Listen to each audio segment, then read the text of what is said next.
بسم الله الرحمن الرحيم الحمد لله رب العالمين الرحمن الرحيم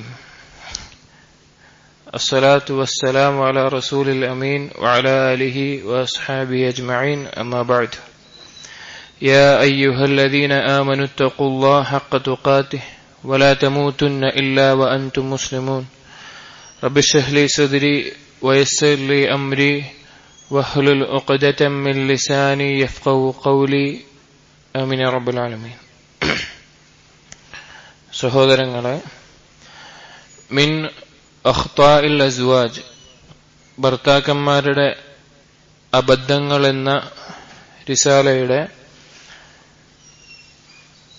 ഇനി എടുക്കാനുള്ളത് 24-ാമത്തെ കാര്യമാണ്. നമ്മൾ 23 പറഞ്ഞു, ഇനി 24-ാമത്തെ.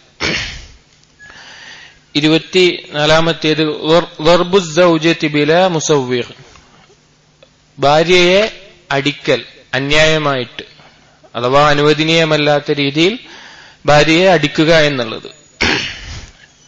ഭർത്താക്കന്മാരിൽ ചിലർ കടുത്ത ഹൃദയമുള്ള കാരുണ്യമില്ലാത്ത ആളുകൾ ഭാര്യമാരെ അടിക്കുന്നവരുണ്ട്. അതായത് ഒരു മൃഗത്തെ അടിക്കുന്നതിന് തുല്യമായ രീതിയിൽ അടിക്കുന്ന ആളുകൾ. അവർ വിചാരിക്കുന്നത് അത് പുരുഷത്വമാണെന്നും പുരുഷന്റെ അവകാശമാണെന്നും എന്നുള്ള നിലയ്ക്കൊക്കെ വിചാരിച്ചുകൊണ്ട് ഈ കാര്യങ്ങൾ ചെയ്യുന്ന ആളുകളുണ്ട്.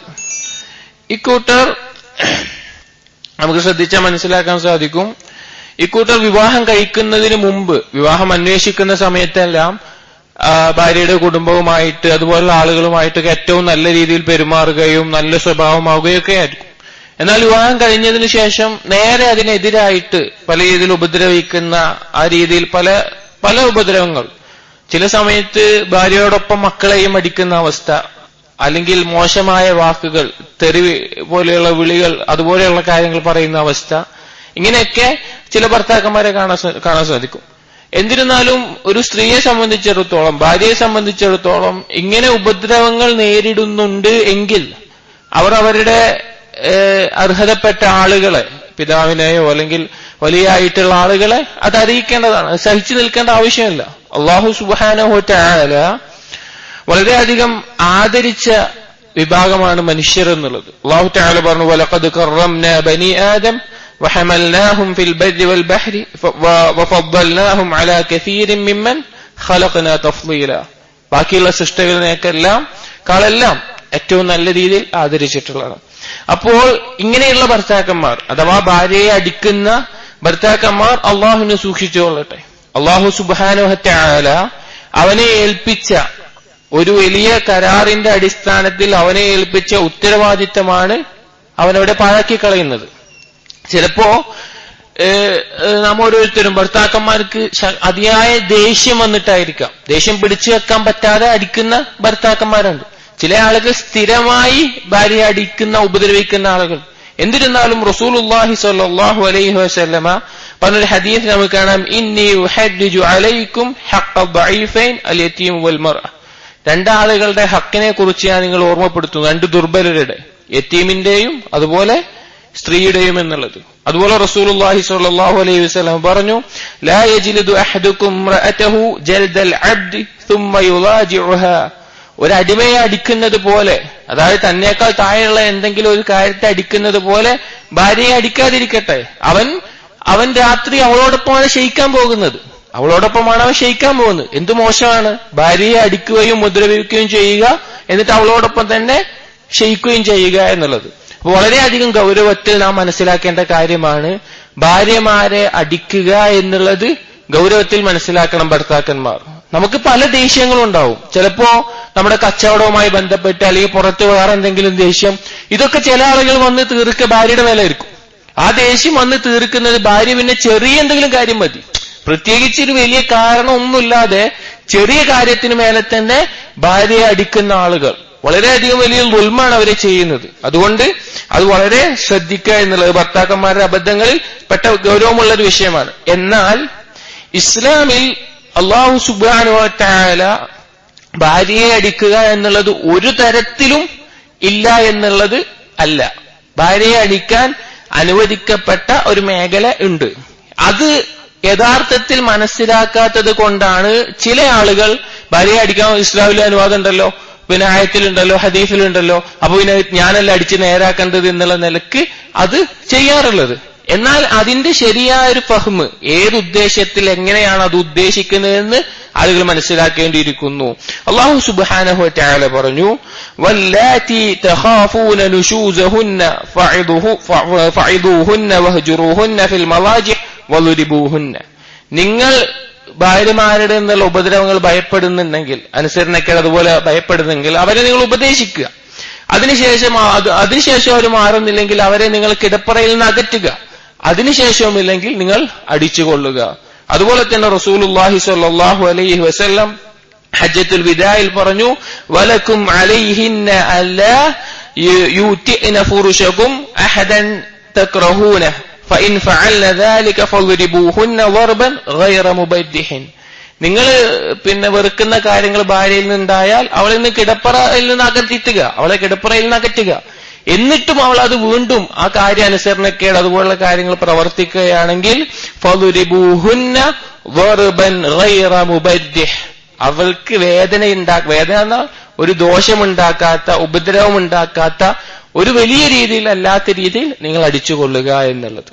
അതായത് ഇത് ഒരുപാട് ഘട്ടങ്ങൾക്ക് ശേഷമാണ്.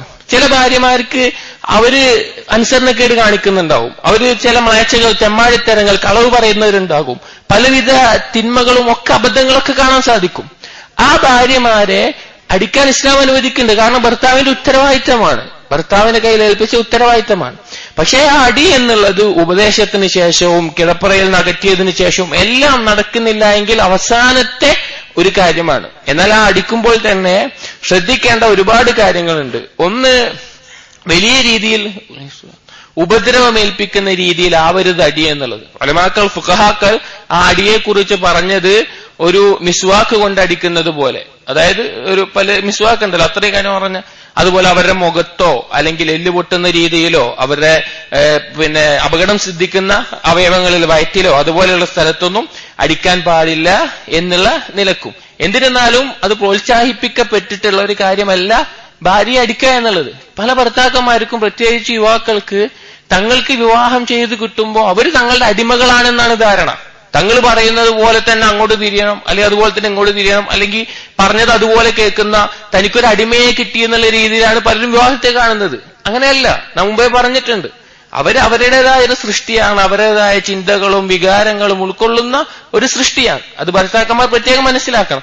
അതുകൊണ്ട് തന്നെ അടിക്കുക എന്നുള്ളത്, അവൾ നിങ്ങളുടെ ഭാര്യയാകുന്നതിന് മുമ്പ് ഒരു ഉപ്പാന്റെ ഉമ്മാന്റെ മകളാണ്, ഒരാളുടെ സഹോദരിയാണ്, അവൾ ഒരു സ്ത്രീയാണ്.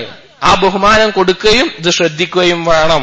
അതുകൊണ്ട് ആ അടിക്കുക എന്ന് ഇസ്ലാം അനുവദിച്ചിട്ടുള്ളത് അത് വലിയൊരു ഹിക്മത്താണ്. അത് അവർക്ക് മനസ്സിലാവാൻ, അതിന് ഗൗരവം മനസ്സിലാവാൻ, വേദനിപ്പിക്കാത്ത, അധികം ഗൈറു മുബർരിഹിൻ, അവർക്കൊരു വലിയ ദോഷമില്ലാത്ത ആ രീതിയിൽ ചെറിയ ഒരു അടിയാണ് അതുകൊണ്ട് ഉദ്ദേശിക്കുന്നത്. അപ്പോൾ ഇത് ഭർത്താക്കന്മാർ പ്രത്യേകം ശ്രദ്ധിക്കുക. പിന്നെ നമ്മൾ എന്താന്ന് വെച്ച് കഴിഞ്ഞാല്, നമ്മൾ മനുഷ്യന്റെ പൊതുവെയുള്ള ഒരു നയം, തന്നേക്കാൾ ദുർബലരായ ആളുകളോട് അവരെ മേലെ അധികാരം കാണിക്കും. തനിക്കിപ്പോ ഒരാൾ ഒരു ഹോട്ടലിൽ കയറി, അപ്പോ ഒരു വെയിറ്ററോട് അയാൾക്ക് എന്തും ചൂടാവാം, അല്ലെങ്കിൽ പണ്ടൊക്കെ പറഞ്ഞാൽ ഇപ്പൊ ചില കസ്റ്റമർ കെയറിനൊക്കെ വിളിച്ചാൽ അയാൾക്ക് എന്തും പറയാം. കാരണം തിരിച്ചു പറയാൻ അവര് പറയില്ല എന്നുള്ള ഉറപ്പിന്റെ മേലെയാണ്.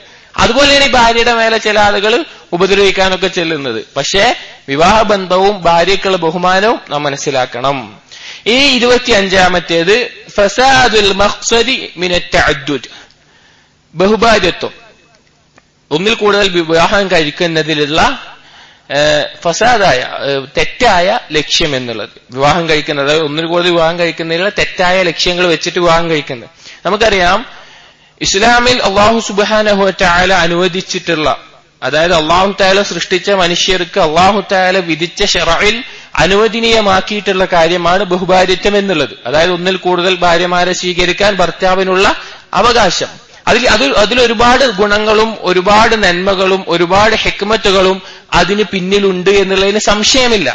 എന്നാൽ ചില ആളുകൾ വേറൊരു രണ്ടാമത് വിവാഹം കഴിക്കുമ്പോൾ, ഒന്നിൽ കൂടുതൽ വിവാഹങ്ങൾ കഴിക്കുമ്പോൾ അവരുടെ ലക്ഷ്യം പിഴച്ചതാവുണ്ട്, അവരുടെ നിയ്യത്ത്.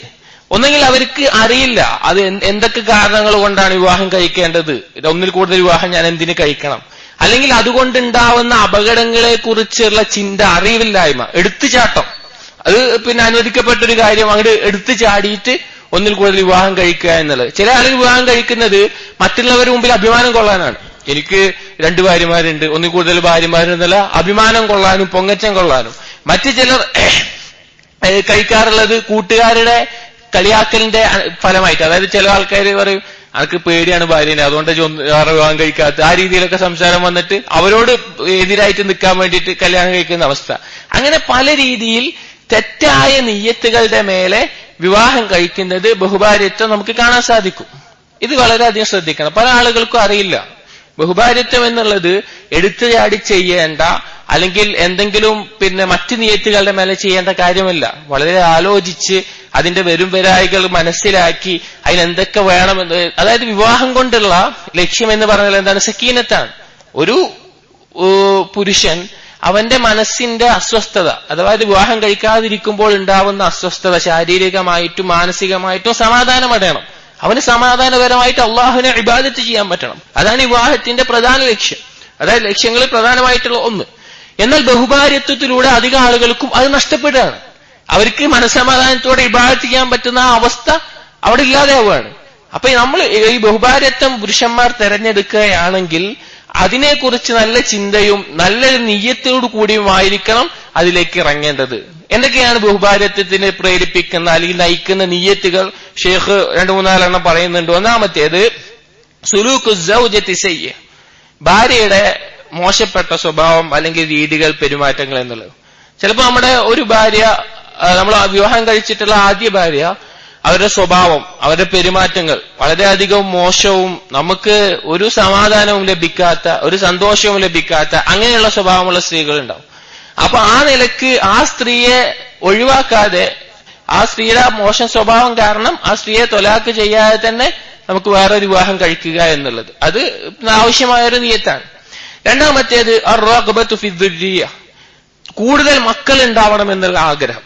ഉമർ റളിയല്ലാഹു അൻഹു എല്ലാം പറയുമായിരുന്നു, ഞാൻ ബഹുഭാര്യത്വം അഥവാ തഅദ്ദുദ്, ഒന്നിൽ കൂടുതൽ വിവാഹം കഴിക്കുന്നത് എനിക്ക് ധാരാളം സന്താനങ്ങൾ ഉണ്ടാവാൻ വേണ്ടിയിട്ടാണ്. നമ്മുടെ അസറുകളായിട്ട് നമുക്ക് ധാരാളം സന്താനങ്ങൾ, മുസ്ലിം ഉമ്മത്ത് വർദ്ധിക്കുക, അതുപോലെയുള്ള തൗഹീദുള്ള മക്കൾ ഉണ്ടാവുക, അതുപോലെ നല്ല തർബീയത്ത് കൊടുത്ത് വളർത്താൻ പറ്റുമെന്നുള്ള നിലക്ക് നല്ല രീതിയിൽ മക്കൾ ഉണ്ടാവുക എന്നുള്ളത് അത് നല്ലൊരു നിയ്യത്താണ്. കുട്ടികൾ ധാരാളം ഉണ്ടാവാൻ വേണ്ടി. ചില ഭാര്യമാർക്ക് പ്രസവിക്കാൻ കഴിവ് അധികം ഉണ്ടാവൂല. അപ്പൊ ഇന്നത്തെ കാലത്ത് സിസേറിയൻ പോലെയുള്ളതാകുമ്പോൾ ഇത്ര എണ്ണത്തിൽ കൂടുതൽ പ്രസവിക്കാൻ പറ്റൂല. അതിൽ ചില ആളുകൾക്ക് കഴിവുണ്ടാവൂല. പ്രത്യേകിച്ച് നമ്മുടെ കേരളീയ സാഹചര്യത്തിൽ വളരുന്ന പിന്നെ സ്ത്രീകൾക്ക്, അതായത് വംശപരമായിട്ട് ആര്യവംശം അതുപോലെയുള്ള ഓരോ വംശങ്ങൾ, അതേസമയം മറ്റു പല നാടുകളിലുള്ളവർക്കും ഒരുപാട് പ്രസവിക്കാനുള്ള കഴിവുണ്ടാകും.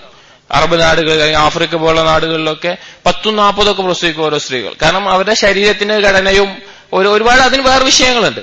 അപ്പോ അധികം പ്രസവിക്കാൻ പറ്റൂല. അപ്പൊ ആ ഒരു കാര്യത്തിന് വേണ്ടിയിട്ട് വിവാഹം കഴിക്കൽ നല്ലൊരു നിയ്യത്താണ്, അള്ളാഹുവിന് പ്രതിഫലം ലഭിക്കുന്ന. അടുത്തത് അൽ ഹിർസു അൽ അഫാഫ്, ചാരിത്രശുദ്ധി കാത്തു സൂക്ഷിക്കാൻ. ചില പുരുഷന്മാർക്ക് ഒരു സ്ത്രീ മതിയാവില്ല. അവരുടെ ഫിത്രത്ത് കൊണ്ട് തന്നെ ചില ആളുകൾക്ക് പല രീതിയിൽ അവരുടെ ചാരിത്രം സംരക്ഷിക്കുക എന്നുള്ള വിവാഹത്തിന്റെ ലക്ഷ്യമാണ്. അപ്പോ അതിന് ഒരു സ്ത്രീ മതിയാവാതെ വരുമ്പോൾ അവർക്ക് വേറെ വഴിയില്ല, അവർ ബഹുഭാര്യത്വം തെരഞ്ഞെടുക്കേണ്ടി വരും. അത് അതിനുള്ളൊരു കാരണമാണ്. അടുത്തത് ഇൽത്തിമാസുൽ അജ്ർ, പ്രതിഫലം പ്രതീക്ഷിച്ചിട്ട്. അതായത് ഒരുപാട് വിധവകൾ നമ്മുടെ നാടുകൾ നമുക്ക് കാണാൻ സാധിക്കും. ഭർത്താവ് മരിക്കുകയും മക്കൾ ഉണ്ടാവുകയും നോക്കാൻ ആരുമില്ലാത്ത രീതിയിൽ ഒരുപാട് സ്ത്രീകൾ കഷ്ടപ്പെടുന്നത് കാണാൻ സാധിക്കും. അപ്പോൾ അവരെ സംരക്ഷിക്കാനും അവരുടെ ചാരിത്രം സംരക്ഷിക്കാൻ, അവരുടെ ബാക്കിയുള്ള കാര്യങ്ങൾ നോക്കാൻ ഈ നിലക്ക് അള്ളാഹുവിന് പ്രതിഫലം പ്രതീക്ഷിച്ചുകൊണ്ട് വിവാഹം കഴിക്കാവുന്നതാണ്. ഖുദ്റത്തുൽ മാൽ, സാമ്പത്തിക ശേഷിയുള്ളവർക്ക് അഫ്ളൽ തഅദ്ദുദാണ്, ബഹുഭാര്യത്വമാണ്. ഉലമാക്കൾ പറയാറുണ്ട്, ഒരാൾക്ക് സാമ്പത്തികമായിട്ട് ശേഷിയുണ്ട് എങ്കിൽ അവന്റെ മേൽ അഫ്ളലായിട്ടുള്ളത് ബഹുഭാര്യത്വമാണ്. അവന് ഒരു ഭാര്യ തന്നെ വിവാഹം കഴിച്ചിട്ട് അവന്റെ സമ്പത്തും അള്ളാഹു നൽകിയ സമ്പത്ത് ഈ ഭാര്യയുടെ മേലെ മാത്രം ചെലവഴിക്കേണ്ട ആവശ്യമല്ല, ആ മക്കളുടെ മേലെ മാത്രം. അവന് വേറെയും വിവാഹം കഴിച്ച് വേറെയും സ്ത്രീകളെ സംരക്ഷിക്കാനും വേറെയും മക്കൾക്ക് വിദ്യാഭ്യാസവും അതുപോലെ കാര്യങ്ങൾ നൽകാനും സംരക്ഷിക്കാനും സാധിക്കുമെങ്കിൽ അവൻ ബഹുഭാര്യത്വം തെരഞ്ഞെടുക്കാനാണ് അഫ്ളലുള്ളത്. നമ്മുടെ നാടിന്റെ സാഹചര്യത്തിൽ ഖുദ്റത്തുൽ മാലിനൊപ്പം സാമ്പത്തിക ശേഷിയോടൊപ്പം ഒരു മാനസിക ശേഷി കൂടി ഉണ്ടാവുന്നത് നന്നായിരിക്കും. അതിന്റെ വരും വരായികൾ ക്ഷമിക്കാനും സഹിക്കാനുമുള്ള അവസ്ഥകൾ. അടുത്തത് മർളു സൗജത്ത്, ഭാര്യയുടെ രോഗം. ചില ഭാര്യമാർക്ക് പിന്നെ നമുക്കറിയാം ഈ പാരലൈസിസ് പോലെ തളർവാദം പോലെ ചില രോഗങ്ങളൊക്കെ പിടിപെട്ടിട്ട് ഉള്ള ഭാര്യമാരുണ്ടാവും. സ്വാഭാവികമായിട്ടും ഭർത്താവിനെ സംബന്ധിച്ചിടത്തോളം ഭർത്താവിന്റെ ലൈംഗിക വികാരം പൂർത്തീകരിക്കാൻ സാധിക്കാത്ത അവസ്ഥ ഉണ്ടാവും. ഭാര്യയ്ക്ക് അസുഖങ്ങളായിട്ട് പല രീതിയിലുള്ള അസുഖങ്ങൾ. അതുകൊണ്ട് ആ അവസ്ഥയിൽ ആ ഭാര്യയെ ഒഴിവാക്കാതെ ആ ഭാര്യയെ നിലനിർത്തിക്കൊണ്ട് തന്നെ ആ ഭർത്താവിന് എന്തായാലും ജീവിതത്തിൽ ആവശ്യമാണ് ഒരു ഭാര്യ എന്നുള്ളത്. വേറെ വിവാഹം കഴിക്കൽ പിന്നെ അതിനുള്ള നല്ലൊരു നിയത്താണ്. അടുത്തത് ശുഊറു റജുലി ബികറാഹിയത്തി ലിസൗജതി, പിന്നെ ഭാര്യയോടുണ്ടാകുന്ന പിന്നെ വെറുപ്പ്, അതായത് ഭാര്യയോട് മാനസികമായിട്ടുണ്ടാവുന്ന ഒരു അകൽച്ച. നമ്മൾ പറഞ്ഞില്ലേ, വിവാഹബന്ധത്തിൽ ലഭിക്കേണ്ട ആ ഒരു പിന്നെ സമാധാനവും സന്തോഷവും ഒന്നും ലഭിക്കാത്ത അവസ്ഥ വരുമ്പോൾ ആ ഭാര്യയെ തൊലാക്ക് ചൊല്ലി ഒഴിവാക്കാതെ നിലനിർത്തിക്കൊണ്ട് തന്നെ വേറെ വിവാഹം കഴിക്കുക എന്നുള്ളത്, ഇതൊക്കെ ബഹുഭാര്യത്തിന്റെ നിയ്യത്തുകളായിട്ട് ഒരു പുരുഷനാവുന്ന അഥവാ ബഹുഭാര്യത്തിലേക്ക് നയിക്കുന്ന കാര്യങ്ങളാണ്. ഇതൊക്കെ ഞാൻ പറഞ്ഞതുപോലെ ഇതൊന്നുമല്ലാതെ ഒരു ചിന്തയുമില്ലാത്ത എന്തോ ഒരു ആവേശത്തിന്റെ പോലെ ആളുകൾ പറഞ്ഞതിന്റെ പേരിൽ അല്ലെങ്കിൽ കൂട്ടുകാരുടെ മുമ്പിൽ പെരുമ നടിക്കാൻ അങ്ങനെയൊക്കെ രീതിയിൽ ബഹുഭാര്യത്വത്തിലേക്ക് എടുത്തു ചാടുന്ന ആളുകൾ അവർ സൂക്ഷിക്കുക. കാരണം അവർക്ക് ജീവിതത്തിൽ അവർ നല്ല രീതിയിൽ കൊണ്ടു നടക്കാൻ സാധിക്കില്ല. ഇൻഷാ അല്ലാഹ് ഭാര്യമാർക്ക് ബഹുഭാര്യത്വവുമായി ബന്ധപ്പെട്ട് ഭാര്യമാർ എടുക്കേണ്ട നിലപാട് നമ്മൾ വരും വഴി സൗജാത്തിൽ ഭാര്യമാരുടെ അബദ്ധങ്ങളിൽ നമ്മൾ പറയും. 26-ാമത്തെ തർക്കുൽ അദ്ലി ബൈന സൗജാത്ത്, ബഹുഭാര്യത്വം ചെയ്ത ഒന്നിൽ കൂടുതൽ ഭാര്യമാരുള്ള ആളുകൾക്ക് പറ്റുന്ന ഒരു അബദ്ധമാണ് ഭാര്യമാർക്കിടയിൽ അദ്ൽ, നീതി കാണിക്കാൻ പറ്റാതിരിക്കുക എന്നുള്ളത്. നീതി കാണിക്കാൻ, അതായത് ഒന്നിൽ കൂടുതൽ ഭാര്യമാർക്ക് ഉള്ളതിന്റെ ഇടയിൽ നീതി കാണിക്കാൻ പറ്റാതിരിക്കുക. ഇനി ഞാൻ പറയുന്നത്, ഒന്നിൽ കൂടുതൽ ഭാര്യ വിവാഹം കഴിച്ചു, അവർ മനസ്സിലാക്കേണ്ട ചില കാര്യങ്ങളുണ്ട്. അവർ വിവാഹ ജീവിതത്തിൽ ശ്രദ്ധിക്കേണ്ട ചില കാര്യങ്ങൾ. അവർ ഈ വിവാഹം കഴിച്ച ഭാര്യമാരുടെ ഇടയിൽ തുല്യമായ നീതി പുലർത്താൻ ശ്രദ്ധിക്കണം. അതിൽ പറ്റുന്ന അബദ്ധങ്ങൾ ഷേഖ് ചിലത് എണ്ണി പറയുന്നുണ്ട്. ഒന്നാമത്തേത്, ചെറിയ കാര്യങ്ങൾക്ക് പോലും ഭാര്യമാരിൽ ഒരാളെ ഒഴിവാക്കുക എന്നുള്ളത്. അതായത് ഭാര്യമാരിൽ ഒരാളെ അകറ്റി നിർത്തുക, അവരുടെ ചെറിയ വിഷയങ്ങൾക്ക് പോലും അകറ്റി നിർത്തുന്ന അവസ്ഥ ഉണ്ടാവുക. രണ്ടാമത്തേത് അൽമൈലു ഫീ ഹിബതി വ ഹുലുവി, അതായത് സമ്മാനങ്ങൾ നൽകുന്നതിൽ അതുപോലെയുള്ള കാര്യങ്ങൾ ചെലവഴിക്കുന്നതിൽ ചില ഭാര്യമാരിലേക്ക് മാത്രം ചായ്വുണ്ടാവുക. അതായത് ഒന്നിൽ കൂടുതൽ ഭാര്യമാരുള്ളവർ ഒരു ഭാര്യയ്ക്ക് കൂടുതൽ സമ്മാനങ്ങളും കൂടുതൽ ചെലവുകളും അതുപോലെയുള്ളത് ബാക്കിയുള്ളവർക്ക് നൽകാതിരിക്കുന്ന അവസ്ഥ. അടുത്തത് തർക്കുൽ അദ്ൽ ഫിൽ മബീത്, താമസിക്കുന്നതിൽ, അതായത് ബഹുഭാര്യത്വം ഒക്കെ ചെയ്തിട്ടുള്ള ഒന്നിൽ കൂടുതൽ ഭാര്യമാരുള്ളവർ ഭാര്യമാർക്ക് തുല്യമായി രാത്രികൾ വീതിച്ചു കൊടുക്കേണ്ടതുണ്ട് അവരുടെ ജീവിതത്തിൽ. അത് അവരുടെ അവകാശമാണ്. അതിൽ എന്ത് കാണിക്കുക, ഒരു അതിൽ കാണിക്കാത്ത ചില ആളുകൾ ചില ഭാര്യമാരോടുകൂടെ ഒരുപാട് കാലം, ചില ഭാര്യമാരിലേക്ക് തീരെ വരാത്ത അങ്ങനത്തെ അവസ്ഥ എന്നുള്ളത്. അടുത്തത് തർക്കുൽ അദ്ലി ഫി സഫർ, യാത്ര ചെയ്യുമ്പോൾ യാത്രയുടെ സമയങ്ങളിൽ പിന്നെ ഒരു വിവേചനം കാണിക്കുക. അതാ നമ്മൾ എങ്ങനെയും യാത്ര പോകുമ്പോൾ എപ്പോഴും ഒരു ഭാര്യനെ ഒപ്പം കൊണ്ടുപോവുക, മറ്റുള്ള ഭാര്യമാരെ കൊണ്ടുപോകാതിരിക്കുക, അങ്ങനത്തെ അവസ്ഥ. അടുത്തത് അൽ മുബാലഗതു ഫീ ഇദ്ഹാരിൽ ഫർഹി ഇദാ അദ്ദദ, നമ്മൾ ഒന്നുകൂടി വിവാഹം കഴിച്ചാല് രണ്ടാമത് വിവാഹം കഴിച്ചു എന്ന് വിചാരിക്കുക. അപ്പൊ ഒന്നാമത്തെ ഭാര്യയുടെ മുമ്പില് രണ്ടാമത്തെ ഭാര്യയുടെ ഒപ്പമുള്ള ജീവിതത്തിന്റെ സന്തോഷം അറിയിക്കുക എന്നുള്ളത്, അതായത് സന്തോഷമൊക്കെ കാണിക്കുക. ചില അറിവില്ലാത്ത ഭർത്താക്കന്മാര് ചെയ്യുന്നതാണ്. അവർ വിവാഹം കഴിച്ചത് ശരി, സ്വാഭാവികമായിട്ടും സ്ത്രീകളിൽ ഉണ്ടാകുന്ന ഗീറത്തുണ്ടാകും. അതിന് പുറമെ രണ്ടാമത്തെ ഭാര്യയോടൊപ്പമുള്ള പുതിയ ഭാര്യയോടൊപ്പം സന്തോഷകരമായിട്ടുള്ള അവസ്ഥകളും അതുപോലുള്ള കാര്യങ്ങളൊക്കെ ഒന്നാമത്തെ ഭാര്യയുടെ മുമ്പിൽ നന്നായി കാണിക്കുന്ന അവസ്ഥ, അത് വളരെ വലിയ ദോഷം ചെയ്യും. അതാണ് പറഞ്ഞത്, ബഹുഭാര്യത്വം ഒന്നിൽ കൂടുതൽ ഭാര്യമാരെ തെരഞ്ഞെടുക്കാൻ ഉദ്ദേശിക്കുന്ന ആൾ അതിനെക്കുറിച്ച് വ്യക്തമായി മനസ്സിലാക്കിയിരിക്കണം, അതിന്റെ എങ്ങനെ നിലപാടെടുക്കണം എന്നുള്ളത്. അത് ഭർത്താക്കന്മാരുടെ അബദ്ധങ്ങളിൽപ്പെട്ടതാണ്. അല്ലാഹു സുബ്ഹാനഹു വ തആല പറഞ്ഞത്, ബഹുഭാര്യത്വം പറഞ്ഞപ്പോൾ പറഞ്ഞത് എന്താണ്? നിങ്ങൾക്ക് നീതി പാലിക്കാൻ പറ്റില്ല എങ്കിൽ നിങ്ങൾ ഒന്നിനെ തെരഞ്ഞെടുക്കുക. അല്ലാഹു തആല പറഞ്ഞു, ഫൻകിഹു മാ ത്വാബ ലക്കും മിനൻ നിസാഇ മസ്നാ വ സുലാസ വ റുബാഅ ഫഇൻ ഖിഫ്തും അല്ലാ തഅദിലു ഫവാഹിദ. നിങ്ങൾക്ക് വിവാഹം കഴിച്ചുകൊള്ളുക, 2, 3, 4 വിവാഹം കഴിക്കാം. ചില ഉലമാക്കൾ ഈ ആയത്തിന്റെ തെളിവ് പിടിച്ചിട്ട് അസ്ല് തന്നെ വിവാഹത്തിന്റെ അടിസ്ഥാനം തന്നെ തഅദ്ദുദാണ്, ബഹുഭാര്യത്വമാണെന്ന് പറയാറുണ്ട്. തുടങ്ങിയത് തന്നെ മസ്ന 2 പറഞ്ഞിട്ടാണ്. എന്നാൽ മറ്റു ഫഖഹാക്കൾ അതല്ല, അത് യതീമുകളുടെ കാര്യത്തിൽ പറഞ്ഞുകൊണ്ടാണ് 1 അസ്ല് എന്ന് പറഞ്ഞവരുണ്ട്. എന്നിരുന്നാലും നിങ്ങൾ വിവാഹം കഴിക്കാം, 2, 3, 4 വരെ നിങ്ങൾക്ക് കഴിക്കാം. പക്ഷേ നിങ്ങൾക്ക് നീതി കാണിക്കാൻ പറ്റില്ല, നീതി പാലിക്കാൻ പറ്റില്ല എന്ന് നിങ്ങൾക്ക് തോന്നുകയാണെങ്കിൽ ഫവാഹിദ, നിങ്ങൾ ഒന്നിൽ തൃപ്തി അടഞ്ഞ് അതിൽ സമാധാനം അടഞ്ഞു ഇരിക്കണം. ഒന്നിൽ നിങ്ങൾക്ക് എന്താണോ ഒന്നിൽ ക്ഷമിച്ച് നിങ്ങൾ ഇരിക്കണം, അല്ലെങ്കിൽ വലിയ അപകടം സംഭവിക്കും. ഇനി ഏതൊക്കെ വിഷയത്തിലാണ് നീതി പാലിക്കേണ്ടത് എന്നുള്ളതാണ്. അത് നമ്മൾ ഈ പറഞ്ഞതിന്റെ ഒന്ന് താമസിക്കുന്നതിൽ നമ്മൾ ഒന്ന് കൂടുതൽ ഭാര്യമാരുണ്ടെങ്കിൽ കൃത്യമായി ഓരോ ഭാര്യമാർക്കും നമ്മുടെ സമയം ദിവസങ്ങൾ കൃത്യമായി വീതിച്ചു കൊടുക്കണം. ഇനി മറ്റുള്ള ഭാര്യമാർക്ക് കുഴപ്പമില്ല എങ്കിൽ അവർക്ക് അനുവാദമുണ്ടെങ്കിൽ ഒരു ഭാര്യയിലേക്ക് ദിവസങ്ങൾ അങ്ങോട്ടും ഇങ്ങോട്ടും മാറ്റിക്കൊടുക്കാം. കാരണം റസൂലുള്ളാഹി സ്വല്ലല്ലാഹു അലൈഹി വസല്ലം രോഗം ബാധിച്ച അവസാന കാലത്ത് രോഗം ബാധിച്ച സമയത്ത് റസൂൽ ചോദിക്കുമായിരുന്നു, ഐനാന ഗദൻ, നാളെ ഞാൻ എവിടെയാണ്. അപ്പൊ ഭാര്യമാർക്ക് മനസ്സിലായി ആയിഷാബിയുടെ അടുക്കൽ താമസിക്കാനാണ്. അങ്ങനെ ഭാര്യമാർ അനുവദിക്കുകയും റസൂലുള്ളാഹി സ്വല്ലല്ലാഹു അലൈഹി വസല്ലമ ആയിഷാബിയുടെ വീട്ടിൽ അവസാനം താമസിക്കുകയും അവിടെ വെച്ച് മരണപ്പെടുകയും ചെയ്തു എന്ന് നമുക്കറിയാം. അതുപോലെ അൽ അദ്ലു ഫി സഫർ, യാത്ര പോകുമ്പോൾ റസൂലുള്ളാഹി സ്വല്ലല്ലാഹു അലൈഹി വസല്ലം കാന ഇദാ അറാദ സഫറ അഖറഅ ബൈന നിസാഇഹി, റസൂലുള്ളാഹിന്റെ ഭാര്യമാരിൽ നെറുക്കെടുക്കുമായിരുന്നു. ഏത് ഭാര്യയാണ് തന്നോടൊപ്പം യുദ്ധവേളയിൽ അല്ലെങ്കിൽ മറ്റു ചില യാത്രയിൽ പോകുമ്പോൾ തന്റെ കൂടെ ആര് വരണമെന്ന് തെരഞ്ഞെടുക്കാൻ നെറുക്കെടുക്കുമായിരുന്നു എന്നുള്ളത്. അടുത്തത് അൽ അദ്ലു ഫി നഫഖതി വൽ കിസ്വതി വൽ അതിയതി വഗൈരിഹ, നീതി പാലിക്കേണ്ട കാര്യങ്ങളിൽ പെട്ടതാണ് അവർക്ക് കൊടുക്കുന്ന ചെലവ് കൊടുക്കുന്നതിൽ, വസ്ത്രങ്ങളിൽ, അതുപോലെയുള്ള കാര്യങ്ങളിൽ കൃത്യമായ നീതി പാലിക്കുക.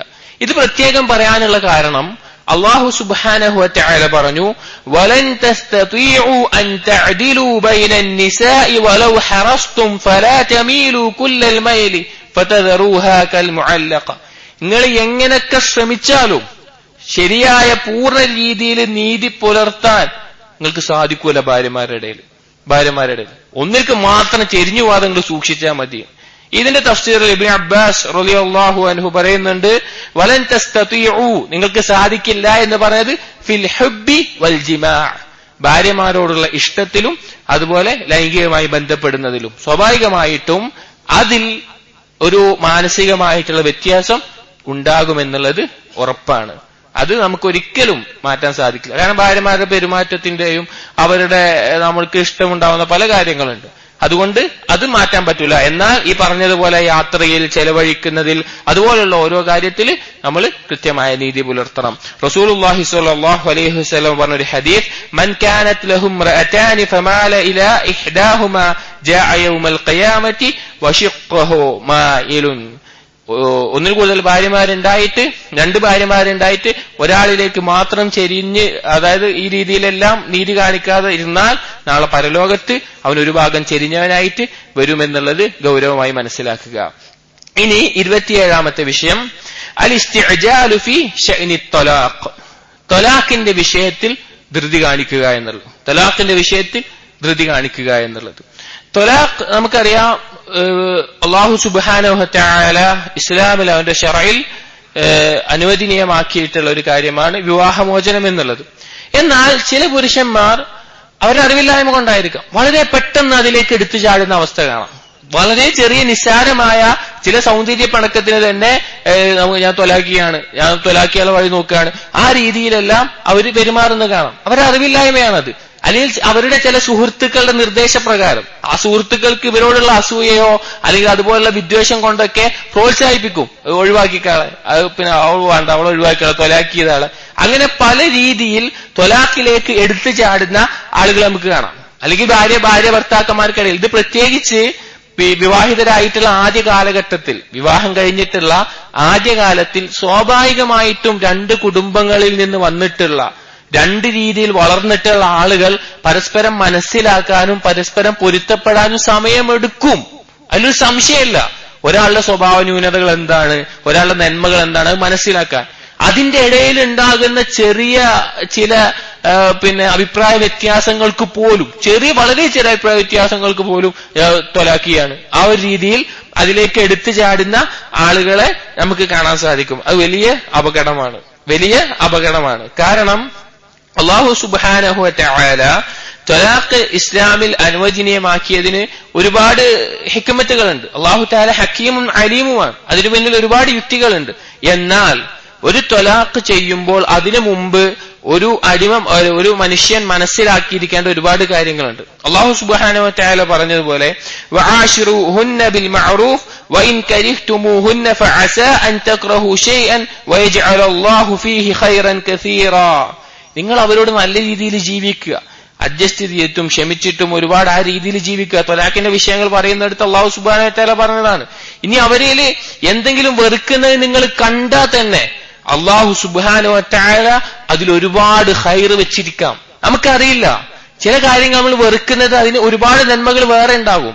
ചില കാര്യങ്ങൾ നമ്മൾ ഇഷ്ടപ്പെടുന്നതിൽ ഒരുപാട് തിന്മകൾ ഉണ്ടാകും. ഈ ആയത്തിനെ വിശദീകരിക്കുമ്പോൾ ഇബ്നുൽ ജൗസി റഹ്മഹുല്ലാഹ് അദ്ദേഹം പറയുന്നുണ്ട്, ഈ ആയത്തിൽ ഒരു ഭാര്യയിൽ നിന്ന് വെറുപ്പുണ്ടാക്കുന്ന വിഷയങ്ങളിൽ ഭാര്യയോട് ഒത്തൊരുമിച്ച് പോകാൻ തെളിവ് ലഭിക്കുന്നുണ്ട്. അതിൽ രണ്ട് കാര്യങ്ങൾ അദ്ദേഹം പറയണം. ഒന്ന്, ഒരു മനുഷ്യൻ അറിയില്ല ഏത് വഴിയിലൂടെയാണ് നന്മ ഉണ്ടാകുന്നത്, ആ ഭാര്യയിൽ എന്ത് നന്മയാണ് എനിക്കുള്ളത് എന്ന് ആ മനുഷ്യനറിയില്ല. അതെങ്ങനെ ആവുക എന്നുള്ളത്. ചിലപ്പോ അവൻ വെറുക്കുന്ന കാര്യങ്ങൾ ഇഷ്ടപ്പെടുന്നതായിട്ട് മാറും. അതുപോലെ പല കാര്യങ്ങളും ഉണ്ടാവും. രണ്ടാമത്തേത്, ഒരു മനുഷ്യന് ഒന്നിലും അവൻ ഇഷ്ടപ്പെടുന്ന ഒന്നിലും എന്തെങ്കിലും ഒരു ന്യൂനത അല്ലാതെ അവന് കിട്ടൂല. ഈ ലോകത്ത് ഒരു സാധനം പൂർണ്ണമായ പെർഫെക്ഷനിൽ ഉണ്ടാവില്ല. എന്ത് കാര്യം നമ്മൾ നോക്കിയാലും പൂർണ്ണമായിട്ടുള്ള പെർഫെക്ഷൻ അത് അല്ലാഹു തആല ദുനിയാവിൽ വെച്ചിട്ടില്ല.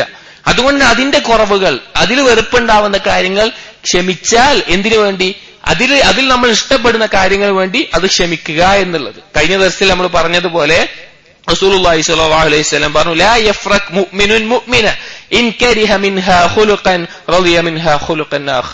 ഒന്ന്, ഒരിക്കലും ഒരു മുഅ്മിനത്തിനെ വെറുക്കുന്ന അവസ്ഥ ഉണ്ടാവില്ല. ഒരു സ്വഭാവം വെറുക്കുന്നതായാൽ അവന് ഇഷ്ടപ്പെടുന്ന മറ്റൊന്നുണ്ടാവാം. ഇവിടെ പറഞ്ഞു വന്നത് പരമാവധി ക്ഷമയോടുകൂടി ആ ഭാര്യമാരോടൊപ്പം ജീവിക്കാൻ ശ്രമിച്ചാൽ ഇൻഷാ അല്ലാഹ് അല്ലാഹു തആല നമുക്ക് മാറ്റി തന്നേക്കാം, നമുക്ക് പ്രതിഫലം തന്നേക്കാം. വിവാഹത്തിന്റെ ലക്ഷ്യങ്ങളിൽ ഫുഖഹാക്കൾ എണ്ണുന്ന ഒരു കാര്യം ഭാര്യമാരിൽ നിന്നുള്ള ഉപദ്രവങ്ങൾ സഹിക്കുക വഴി അള്ളാഹുവിൽ നിന്ന് പ്രതിഫലം ലഭിക്കുമെന്നുള്ളതാണ്.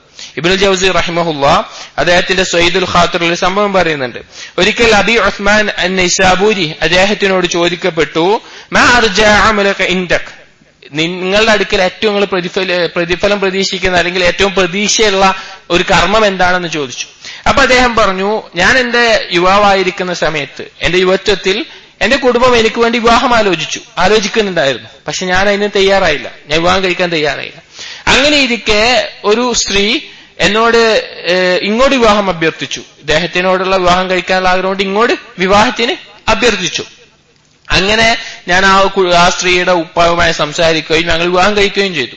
വിവാഹത്തിന് ശേഷമാണ് എനിക്ക് ബോധ്യപ്പെട്ടത്, അവളിലേക്ക് പ്രവേശിച്ചപ്പോഴാണ് മനസ്സിലായത് അവളുടെ കണ്ണിന് ഒരു വൈകല്യം, കോങ്കണ്ണ് പോലെയുള്ള അവസ്ഥയുണ്ട്. അതുപോലെ അവൾക്ക് വൈകല്യമുണ്ട്. അതുപോലെ തന്നെ അവളുടെ മുഖം വിരൂപമാണ്. ഇതുപോലുള്ള കാര്യങ്ങളൊക്കെ അപ്പോഴാണ് മനസ്സിലായത്. പക്ഷെ ഞാൻ അവളെ ഒഴിവാക്കിയില്ല, ഞാൻ അവളിൽ നിന്ന് ഒഴിവായിപ്പോയില്ല. കാരണം അവൾക്ക് എന്നോടുള്ള ഇഷ്ടം കാരണത്താൽ, അവൾക്ക് അതിയായ ഇഷ്ടമായിരുന്നു എന്നോട്. അതുകൊണ്ട് ഞാൻ ക്ഷമിച്ചു. ഒരുപാട് കാലം അവളോടൊപ്പം 50 വർഷത്തോളം 15 വർഷത്തോളം ഞാൻ അവളോടൊപ്പം ജീവിച്ചു. അവൾ മരണപ്പെടുന്നത് വരെ ഞാൻ ജീവിച്ചു. അത്രയും കാലം ഇദ്ദേഹത്തിന് അവളോടുള്ള ഇഷ്ടക്കേടുണ്ട്, പക്ഷെ ക്ഷമിച്ചു നിന്നു. എന്നിട്ട് പറയാണ്, ഇതാണ് എനിക്ക് ഏറ്റവും ഞാൻ പ്രതീക്ഷ അർപ്പിക്കുന്ന കർമ്മം, അവളുടെ കൽബിനെ ഞാൻ വേദനിപ്പിച്ചിട്ടില്ല എന്നുള്ളത്. ഇതുപോലെ ഒരുപാട് കാര്യങ്ങൾ ഇബ്നു ഖയ്യിം റഹിമഹുല്ലാഹ് പറഞ്ഞ ഒരുപാട് സംഭവങ്ങൾ സലഫുകളിൽ നിന്ന് ഉദ്ധരിക്കപ്പെടുന്നുണ്ട്. അതായത് ഞാൻ പറഞ്ഞു വന്നത്, നമ്മുടെ ഭാര്യമാരിൽ നിന്നുണ്ടാവുന്ന മോശം സ്വഭാവം കുറച്ചു നേരത്തേക്ക് നാം ക്ഷമിക്കാൻ പഠിച്ചാൽ, എടുത്തു ചാടി ത്വലാഖിലേക്ക് ഇറങ്ങാതെ, പ്രത്യേകിച്ച് ഇപ്പോഴത്തെ യുവാക്കൾക്ക് ത്വലാഖ് എന്ന് പറഞ്ഞ സാധനം ഉണ്ട്, അതുകൊണ്ട് ചെയ്യാലോ വെച്ചിട്ട് അവിടെ ഇറങ്ങിച്ചാടാണ്. അതിനെ കുറിച്ച് ചിന്തിക്കോ, നമ്മൾ വിചാരിക്കുന്ന പോലെയല്ല.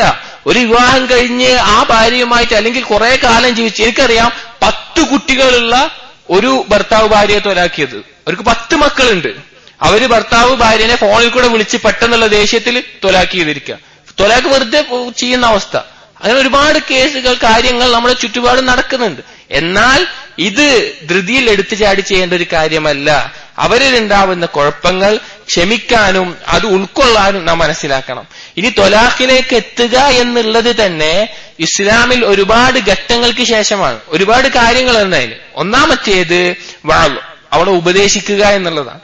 അള്ളാഹുവിനെ ഭയപ്പെടുന്ന, പരലോകത്തെ പ്രതീക്ഷിക്കുന്ന ഒരു സ്ത്രീയാണെങ്കിൽ ഉപദേശം കൊണ്ട് തന്നെ അവളുടെ ഭാഗത്തുണ്ടായ തെറ്റുകളും കുറവുകളും എന്താണോ അത് തിരുത്താൻ അവൾക്ക് കഴിയും. അവൾ തിരുത്താൻ. രണ്ടാമത്തേത് കിടപ്പറയിൽ നിന്ന് അകറ്റലാണ്. ചില ഉലമാക്കൾ കിടപ്പറയിൽ നിന്ന് അകറ്റുക എന്നുള്ളതിന് സംസാരിക്കാതിരിക്കുക എന്ന് കൂടി പറയാറുണ്ട്. അവരടുത്ത് സംസാരിക്കാതിരിക്കുക. അതുപോലെ തന്നെ വീടിനകത്ത് മാത്രമേ പറ്റുള്ളൂ. റസൂലുള്ളാഹി സ്വല്ലല്ലാഹു അലൈഹി വസല്ലം പറഞ്ഞു, വലാ തഹ്ജുർ ഇല്ലാ ഫിൽ ബൈറ്റ്, വീട്ടിലല്ലാതെ നിങ്ങൾ ഭാര്യയെ അകറ്റരുത്. അതായത് ആദ്യം പറഞ്ഞു ഉപദേശിക്കുക, എന്നിട്ട് മനസ്സിലാക്കിയില്ലെങ്കിൽ കിടപ്പറയിൽ നിന്ന് അകറ്റുക. എന്നിട്ടും മനസ്സിലാവുന്നതിൽ മൂന്നാമത്തേത് അദ്ദർബ് ഗൈറു മുബദ്ദിഹ്, വേദനിപ്പിക്കാത്ത അപകടമുണ്ടാക്കാത്ത രീതിയിൽ അടിക്കുക എന്നുള്ളത്. അതും കഴിഞ്ഞ് നാലാമത്തേത് തഹ്കീം, മധ്യസ്ഥരെ വിളിച്ചിട്ട് ഇവന്റെ കുടുംബത്തിൽ നിന്നും ഇവളുടെ കുടുംബത്തിൽ നിന്നും ഓരോ മധ്യസ്ഥന്മാരെ വിളിച്ച് അവർ നന്മ ആഗ്രഹിക്കുകയും അതുമായി ബന്ധപ്പെട്ടുള്ള കാര്യങ്ങൾ സംസാരിച്ചു. ഇതൊക്കെ കഴിഞ്ഞിട്ടും അവർക്ക് പറ്റുന്നില്ല എങ്കിലാണ് അള്ളാഹു സുബ്ഹാനഹു വ തആല ത്വലാഖിന്റെ ഘട്ടങ്ങളാണ് ഈ പറഞ്ഞിട്ടുള്ളത്. ഇസ്ലാമിൽ ഇത് ചെയ്യേണ്ടത്. നമ്മുടെ നാട്ടിൽ എന്ന് പറഞ്ഞു കഴിഞ്ഞാല് ഭാര്യയായിട്ട് എന്തെങ്കിലും പ്രശ്നം ഉണ്ടായാൽ അപ്പൊ തന്നെ അവളുടെ വീട്ടിൽ കൊണ്ടാക്കിയിട്ടുണ്ടാവും. അപ്പൊ തന്നെ ഈ ഇതൊന്നും ഉണ്ടാവൂല. അല്ലെങ്കിൽ അടിക്കുകയാണെങ്കിൽ തന്നെ ആദ്യം തന്നെ മുഖത്തടിച്ചിട്ടുണ്ടാവും. ആദ്യം തന്നെ അടിയും ഇതൊക്കെ കഴിഞ്ഞിട്ടാണ് പിന്നെ കാര്യങ്ങൾ ഉണ്ടാവുക. അള്ളാഹു സുബ്ഹാനഹു വ തആല ദീനിൽ വ്യക്തമായി നിയമങ്ങൾ പഠിപ്പിച്ചിരിക്കെ നാം ഓരോരുത്തരും അത് വളരെ ശ്രദ്ധിക്കേണ്ടതാണ് എന്നുള്ളത്. ഇനി 28ാമത്തേത്, അതായത് ത്വലാഖിലേക്ക് എടുത്തു ചാടരുത്, ക്ഷമയോടുകൂടി നമ്മൾ അവലംബിക്കുന്ന ക്ഷമയ്ക്ക് അള്ളാഹുവിന് പ്രതിഫലം പ്രതീക്ഷിക്കുക എന്ന്. 28ാമത്തേത് തർക്ക് ത്വലാഖി ബഅദ ഇസ്തിഹാലത്തിൽ ഇസ്ലാഹി വൽ വഫാഖ്. ഈ നമ്മൾ നേരത്തെ പറഞ്ഞു ത്വലാഖ് ചെയ്യുന്നതിലേക്ക് എടുത്തു ചാടരുത് എന്ന്. ഇവിടെ പറയുന്നത് ത്വലാഖിനെ ഒഴിവാക്കുക. ഏതവസ്ഥയിൽ? ചെയ്യാതിരിക്കുക. ഈ ഇസ്ലാഹിനും ഈ പരസ്പരം സുൽഹുണ്ടാക്കാനും അതുപോലെയൊക്കെ ശ്രമിച്ചിട്ടും അവർ ഒന്നാവുന്നില്ല. അപ്പൊ ത്വലാഖ് ചെയ്യാതിരിക്കുക എന്ന്. ചില ആളുകൾ അങ്ങനെ കാണാം. ചില ആളുകൾ ത്വലാഖിലേക്ക് എടുത്തു ചാടും. ചില ആളുകൾ എന്തൊക്കെ അവസ്ഥ വന്നാലും സംസാരങ്ങളൊന്നും കഴിഞ്ഞിട്ടും ത്വലാഖ് ചെയ്യാതിരിക്കുന്ന അവസ്ഥ. അത് പല ലക്ഷ്യങ്ങളായിരിക്കാം. ഭാര്യയെ ഉപദ്രവിക്കാൻ, ബുദ്ധിമുട്ടിക്കാൻ, അല്ലെങ്കിൽ പല കാരണങ്ങൾ കൊണ്ട് ആ ത്വലാഖ് ചെയ്യാതിരിക്കുന്ന അവസ്ഥ. ഇതിനിടയിൽ നമുക്ക് സൂചിപ്പിക്കാനുള്ള ഒരു വിഷയം, ഈ ത്വലാഖ് ചെയ്യുക എന്ന് പറഞ്ഞാൽ നമ്മുടെ നാടുകളിൽ സാധാരണ ഒരു സ്ത്രീ ത്വലാഖ് ചെയ്യപ്പെട്ടത് അല്ലെങ്കിൽ പുരുഷൻ ത്വലാഖ് ചെയ്തു എന്ന് പറഞ്ഞു കഴിഞ്ഞാൽ ആളുകളുടെ ധാരണ അതിൽ ആരുടെ ഭാഗത്താ കുഴപ്പം? പെണ്ണിന്റെ ഭാഗത്താണോ ചെക്കന്റെ ഭാഗത്താണോ കുഴപ്പം? ഈ ത്വലാഖ് ചെയ്യാൻ കുഴപ്പമുണ്ടാവണമെന്നൊരു അടിസ്ഥാനമൊന്നുമില്ല. ചിലപ്പോൾ രണ്ടാളുകൾ വിവാഹം കഴിച്ചു, അവർക്ക് തമ്മിൽ ഒരുമിച്ച് ജീവിക്കാൻ അവർ പരമാവധി ശ്രമിച്ചു. എന്നാൽ മാനസികമായിട്ടും ചിന്തകൾ കൊണ്ടും അവരും രണ്ട് ചിന്താഗതിക്കാരാണെങ്കിൽ അവരുടെ പൂർണ്ണ സമ്മതത്തോടു കൂടി തന്നെ അവർക്ക് വിവാഹമോചനം ചെയ്യാം. അതുകൊണ്ട് ത്വലാഖായ അവരെന്തോ കുറ്റം ചെയ്തോ എന്തോ കുഴപ്പമുള്ളതുകൊണ്ടാണ് എന്നുള്ള ചിന്ത അത് നമ്മുടെ നാടിന്റെ കുഴപ്പമാണ്. അത് നമ്മൾ മാറ്റിയെടുക്കേണ്ടതുണ്ട്. ത്വലാഖ് ഒരു തെറ്റോ ഒരു പാപമൊന്നുമല്ല.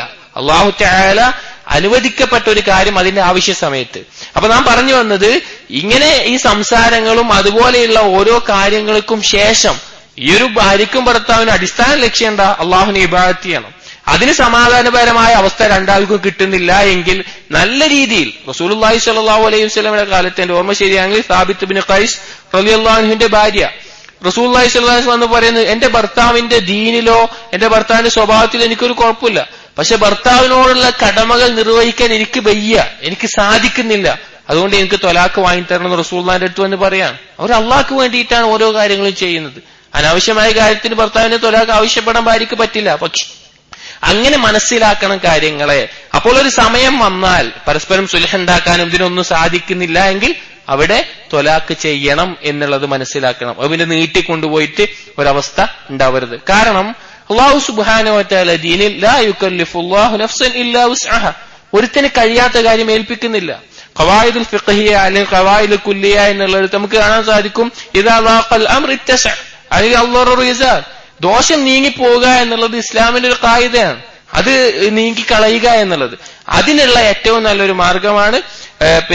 വിവാഹ ജീവിതത്തിലുള്ള ഒരു കാര്യമാണ് വിവാഹമോചനം എന്നുള്ളത്. ഭാര്യയുടെ ഇത് മാത്രമല്ല, ഭാര്യയുടെ വൃത്തികെട്ട സ്വഭാവം, ചതിക്കുന്നത്, അതുപോലെ കളവ് പറയുന്നത്, അതുപോലെ വൃത്തികേട് അങ്ങനത്തെ ഉള്ള സ്ത്രീകളെല്ലാം ത്വലാഖ് ചെയ്യാൻ ഒരു ഭർത്താവ് നിർബന്ധിതനാകും. അവനത് ചെയ്യലേ വഴിയുള്ളൂ എന്നുള്ളത്. ഇനി നല്ല രീതിയിൽ ഈ കാര്യങ്ങൾക്ക് ശേഷം ത്വലാഖ് ആവുന്നവർക്ക് അല്ലാഹു സുബ്ഹാനഹു വ തആല വിശുദ്ധ ഖുർആനിൽ പറഞ്ഞു, വയതഫറഖാ യുഗ്നില്ലാഹു കുല്ലൻ മിൻ സഅതിഹി വകാന അല്ലാഹു വാസിഅൻ ഹകീമാ. ഇനി അവർ രണ്ടുപേരും വേർപിരിയുകയാണെങ്കിൽ അല്ലാഹു സുബ്ഹാനഹു വ തആല വാസിഅൻ, അവർക്ക് യോജിച്ച ഇബ്നു കസീർ റഹ്മത്തുള്ളാഹി ആയത്തിന്റെ തഫ്സീർ പറയുന്നതാണ്, അവൾക്ക് അവനേക്കാൾ നല്ല ഭർത്താവിനെയും അവൻ അവളേക്കാൾ നല്ല ഭാര്യയെയും നൽകാൻ അല്ലാഹു സുബ്ഹാനഹു വ തആല കഴിവുള്ളവനാണ് എന്ന് നാം മനസ്സിലാക്കണം. അപ്പൊ നമ്മൾ ഒന്ന് പറഞ്ഞത് ത്വലാഖിലേക്ക് എടുത്തു ചാടുന്നത്, 2 ത്വലാഖ് ആവശ്യമാകുന്ന അവസ്ഥയിൽ അത് ചെയ്യാതിരിക്കുന്നത്. ഈ 2 കാര്യങ്ങളും ഓരോ പ്രശ്നങ്ങളുടെയും ഓരോ ദാമ്പത്യ ജീവിതത്തിന്റെയും സാഹചര്യങ്ങളുടെയും മറ്റു പല വിഷയങ്ങളും ഇതിന് പല രീതിയിൽ അതിന്റെ കാര്യങ്ങൾ വരേണ്ടി വരും. അത് ഇൻഷാ അല്ലാഹ് അത് പൊതുവായിട്ടൊരു കാര്യം പറഞ്ഞതാണ്, അത് ആളുകളുമായി ചർച്ച ചെയ്ത് മനസ്സിലാക്കേണ്ട കാര്യങ്ങളാണ്. ഇനി 29-ാമത്തേത് ദമ്മു സൗജത്തി ബഅദ ഫിറാഖിഹ, പരസ്പരം വേർപിരിഞ്ഞതിന് ശേഷം ഭാര്യയെ ആക്ഷേപിക്കുന്ന ഒരവസ്ഥ നമുക്ക് കാണാൻ സാധിക്കും. ചില ഭർത്താക്കന്മാർ അവർ ഭാര്യയുമായി ത്വലാഖ് ചെയ്തു എന്ന് വെക്കുക, അതിനുശേഷം ആ ഭാര്യയെ കുറിച്ചുള്ള കുറ്റങ്ങളും കുറവുകളും പറഞ്ഞിടക്കുന്ന, അല്ലെങ്കിൽ അവരുടെ ജീവിതത്തിൽ അവൻ മനസ്സിലാക്കിയിട്ടുള്ള ന്യൂനതകൾ ആളുകൾക്ക് മുമ്പിൽ പ്രചരിപ്പിക്കുന്ന, അല്ലെങ്കിൽ അവൾക്കില്ലാത്ത സ്വഭാവങ്ങൾ ഉണ്ടാക്കി പറയുന്ന അങ്ങനത്തെ ചില ഭർത്താക്കന്മാരെ കാണാം. അവരോടും പറയാനുള്ളത് അവർ അള്ളാഹുവിനെ സൂക്ഷിച്ചു കൊള്ളട്ടെ. വലിയ അപകടമാണ് അവർ ചെയ്യുന്നത്, വലിയ അബദ്ധമാണ് അവർ ചെയ്യുന്നത്. അപ്പോൾ ഇനി എന്തെങ്കിലും കാരണങ്ങളാൽ ത്വലാഖിലേക്ക് എത്തുന്ന ഒരു അവസ്ഥയിൽ ഒരിക്കലും ഭാര്യയെ കുറിച്ച് അനാവശ്യങ്ങൾ പറയുന്ന ചിലപ്പോൾ മക്കളുള്ളവരുണ്ടാവും. മക്കളുള്ളവർ ത്വലാഖായി കഴിഞ്ഞാൽ മക്കളോട് ഉമ്മാനെ പറ്റി മോശമായ രീതിയിൽ പറഞ്ഞു കൊടുക്കുക എന്നുള്ളത്, ഉമ്മാന്റെ ന്യൂനതകളെ പറ്റി ഉമ്മാനോട് വെറുപ്പുണ്ടാക്കുന്ന രീതിയിൽ, ഉമ്മാനെ തിരിഞ്ഞു നോക്കാൻ പറ്റാത്തത്ര രീതിയിൽ മക്കളുടെ മനസ്സിൽ വെറുപ്പുണ്ടാക്കി കൊടുക്കുന്ന അവസ്ഥ, അതും ഭർത്താക്കന്മാർ ശ്രദ്ധിക്കേണ്ട കാര്യമാണ്. ഇനി 29-ാമത്തേത് ഇളാഅത്തുൽ ഔലാദ് ബഅദ ത്വലാഖി സൗജ, ഭാര്യയെ ത്വലാഖ് ചെയ്തതിന് ശേഷം മക്കളുള്ളവരുണ്ടാവും, ആ മക്കളെ പാഴാക്കിക്കളയാതെ മക്കളെ ശ്രദ്ധിക്കാതിരിക്കുന്ന ഒരവസ്ഥ.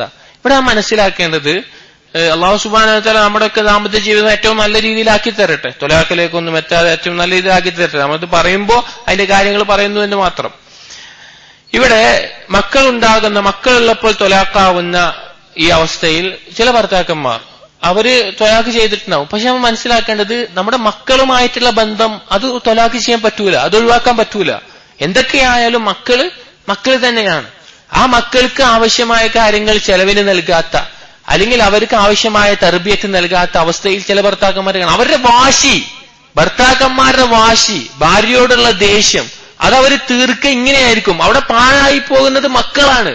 ഒരു നല്ല ഭാവിയാണ് മക്കൾക്ക് നശിച്ചു പോകുന്നത്. അത് നമ്മൾ വളരെ ശ്രദ്ധിക്കേണ്ട ഒരു വിഷയമാണ്. ഞാൻ പറയുന്നത്, നമ്മള് ഇത് കേൾക്കുന്നവർ അങ്ങനെ അവസ്ഥയിലുള്ളവരുണ്ടെങ്കിൽ, അല്ലെങ്കിൽ അങ്ങനെ അവസ്ഥയിൽ അള്ളാഹ് നമ്മളെ പരീക്ഷിക്കുകയാണെങ്കിൽ നാം എടുക്കേണ്ട നിലപാടാണ് എല്ലാ സമയത്തും ഒരു ഇഹ്സാൻ, ഏറ്റവും നല്ല അവസ്ഥയിലായിരിക്കണം ഒരു മുഅ്മിന്റെ നിലപാടുകൾ ഉണ്ടാവേണ്ടത്. ഇവിടെ ചില ഭർത്താക്കന്മാര് ഉമ്മാന്റെ അടുത്ത് നിന്നാലാവും ആ കുട്ടിക്ക് നല്ല തർബിയത്തും നല്ല അവസ്ഥകളൊക്കെ ഉണ്ടാവുക. പക്ഷെ അവന്റെ വാശി കാരണവും ഒക്കെ അവരിൽ നിന്ന് പിടിച്ചെടുക്കുന്ന അവസ്ഥ നമുക്ക് കാണാൻ സാധിക്കും. അല്ലെങ്കിൽ മറ്റു പല രീതികൾ. ഇവിടെ ഫിഖ്ഹിന്റെ ഉലമാക്കൾ ത്വലാഖ് ചെയ്യുമ്പോൾ കുട്ടികളുടെ അവകാശം ആർക്കാണ് എന്നുള്ളതൊക്കെ ചില ഹദീസുകൾ, ഒരു ഹദീസ് നമുക്ക് കാണാം. റസൂലുള്ളാഹി സ്വല്ലല്ലാഹു അലൈഹി വസല്ലമയുടെ അടുക്കൽ ഒരു സ്ത്രീ വന്ന് പറഞ്ഞു, യാ റസൂലല്ലാഹ്, ഇന്ന ബനി ഹാദാ ബത്നി ലഹു വിആ വഹിജ്രി ലഹു ഹിവാ വസദി ലഹു സിഖാൻ വസഅമ അബൂഹു അന്നഹു യൻസഉഹു മിന്നി.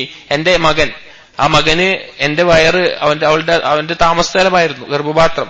അതുപോലെ തന്നെ എന്റെ മടിത്തട്ട് അവന്റെ താമസിക്കാനുള്ള ഒരു സ്ഥലമായിരുന്നു, എന്റെ മടിത്തട്ട്. അതുപോലെ എന്റെ മാറിൽ നിന്ന് പാല് കുടിച്ചിട്ടാണ് അവൻ വളർന്നത്. ഇപ്പൊ എന്റെ ഭർത്താവ് എന്നെ ത്വലാഖ് ചെയ്യുമ്പോ ഇവനെ എന്നിൽ നിന്ന് അകറ്റാൻ ശ്രമിക്കുന്നു എന്ന് പറഞ്ഞു. അപ്പൊ റസൂലുള്ളാഹി സ്വല്ലല്ലാഹു അലൈഹി വസല്ലം പറഞ്ഞു, അൻതി അഹഖു ബിഹി മാ ലം തൻകിഹി, നീ വേറെ വിവാഹം കഴിച്ചിട്ടില്ല എങ്കിൽ ആ കുട്ടിയുടെ മേലെ, അഥവാ ചെറിയ കുട്ടിയുടെ മേലെ അവകാശം നിനക്കാണ് എന്ന് പറഞ്ഞു.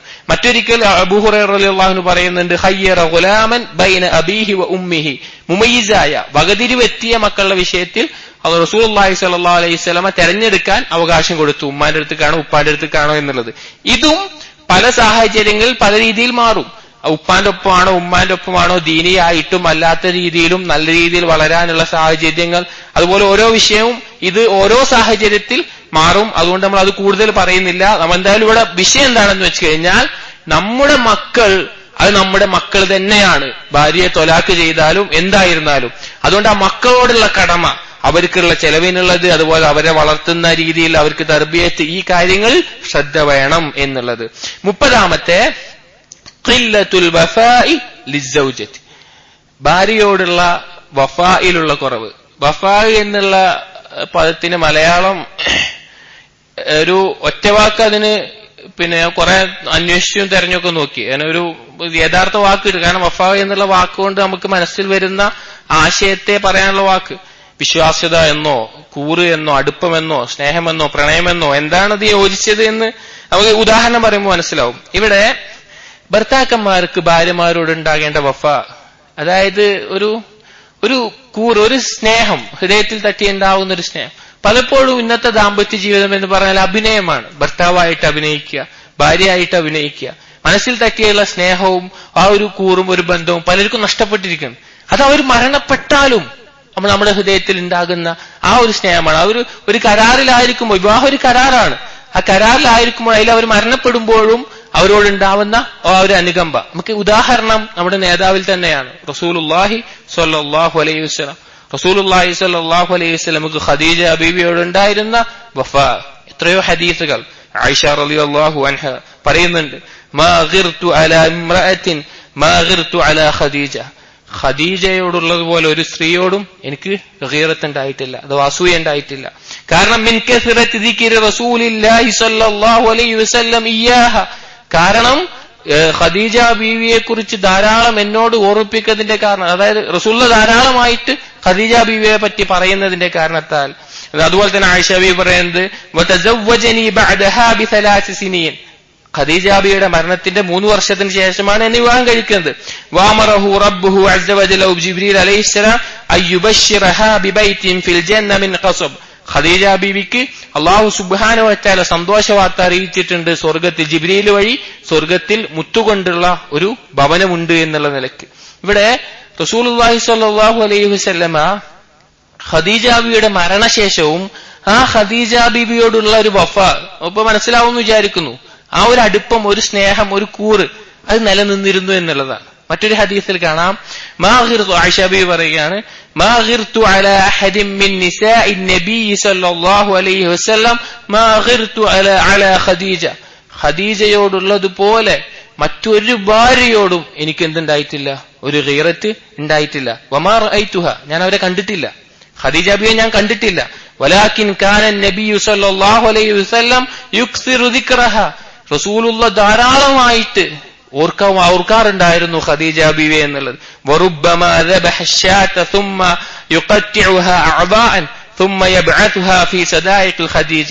ഇടക്ക് ആടിനെ കറക്കുമ്പോ അതിന്റെ ഭാഗങ്ങൾ റസൂലുള്ളാഹി സ്വല്ലല്ലാഹു അലൈഹി വസല്ലമ ഖദീജ ബീവിയുടെ കൂട്ടുകാരികൾക്ക് കൊടുത്തയക്കുമായിരുന്നു. ഖദീജ ബീവിയുടെ സ്നേഹം.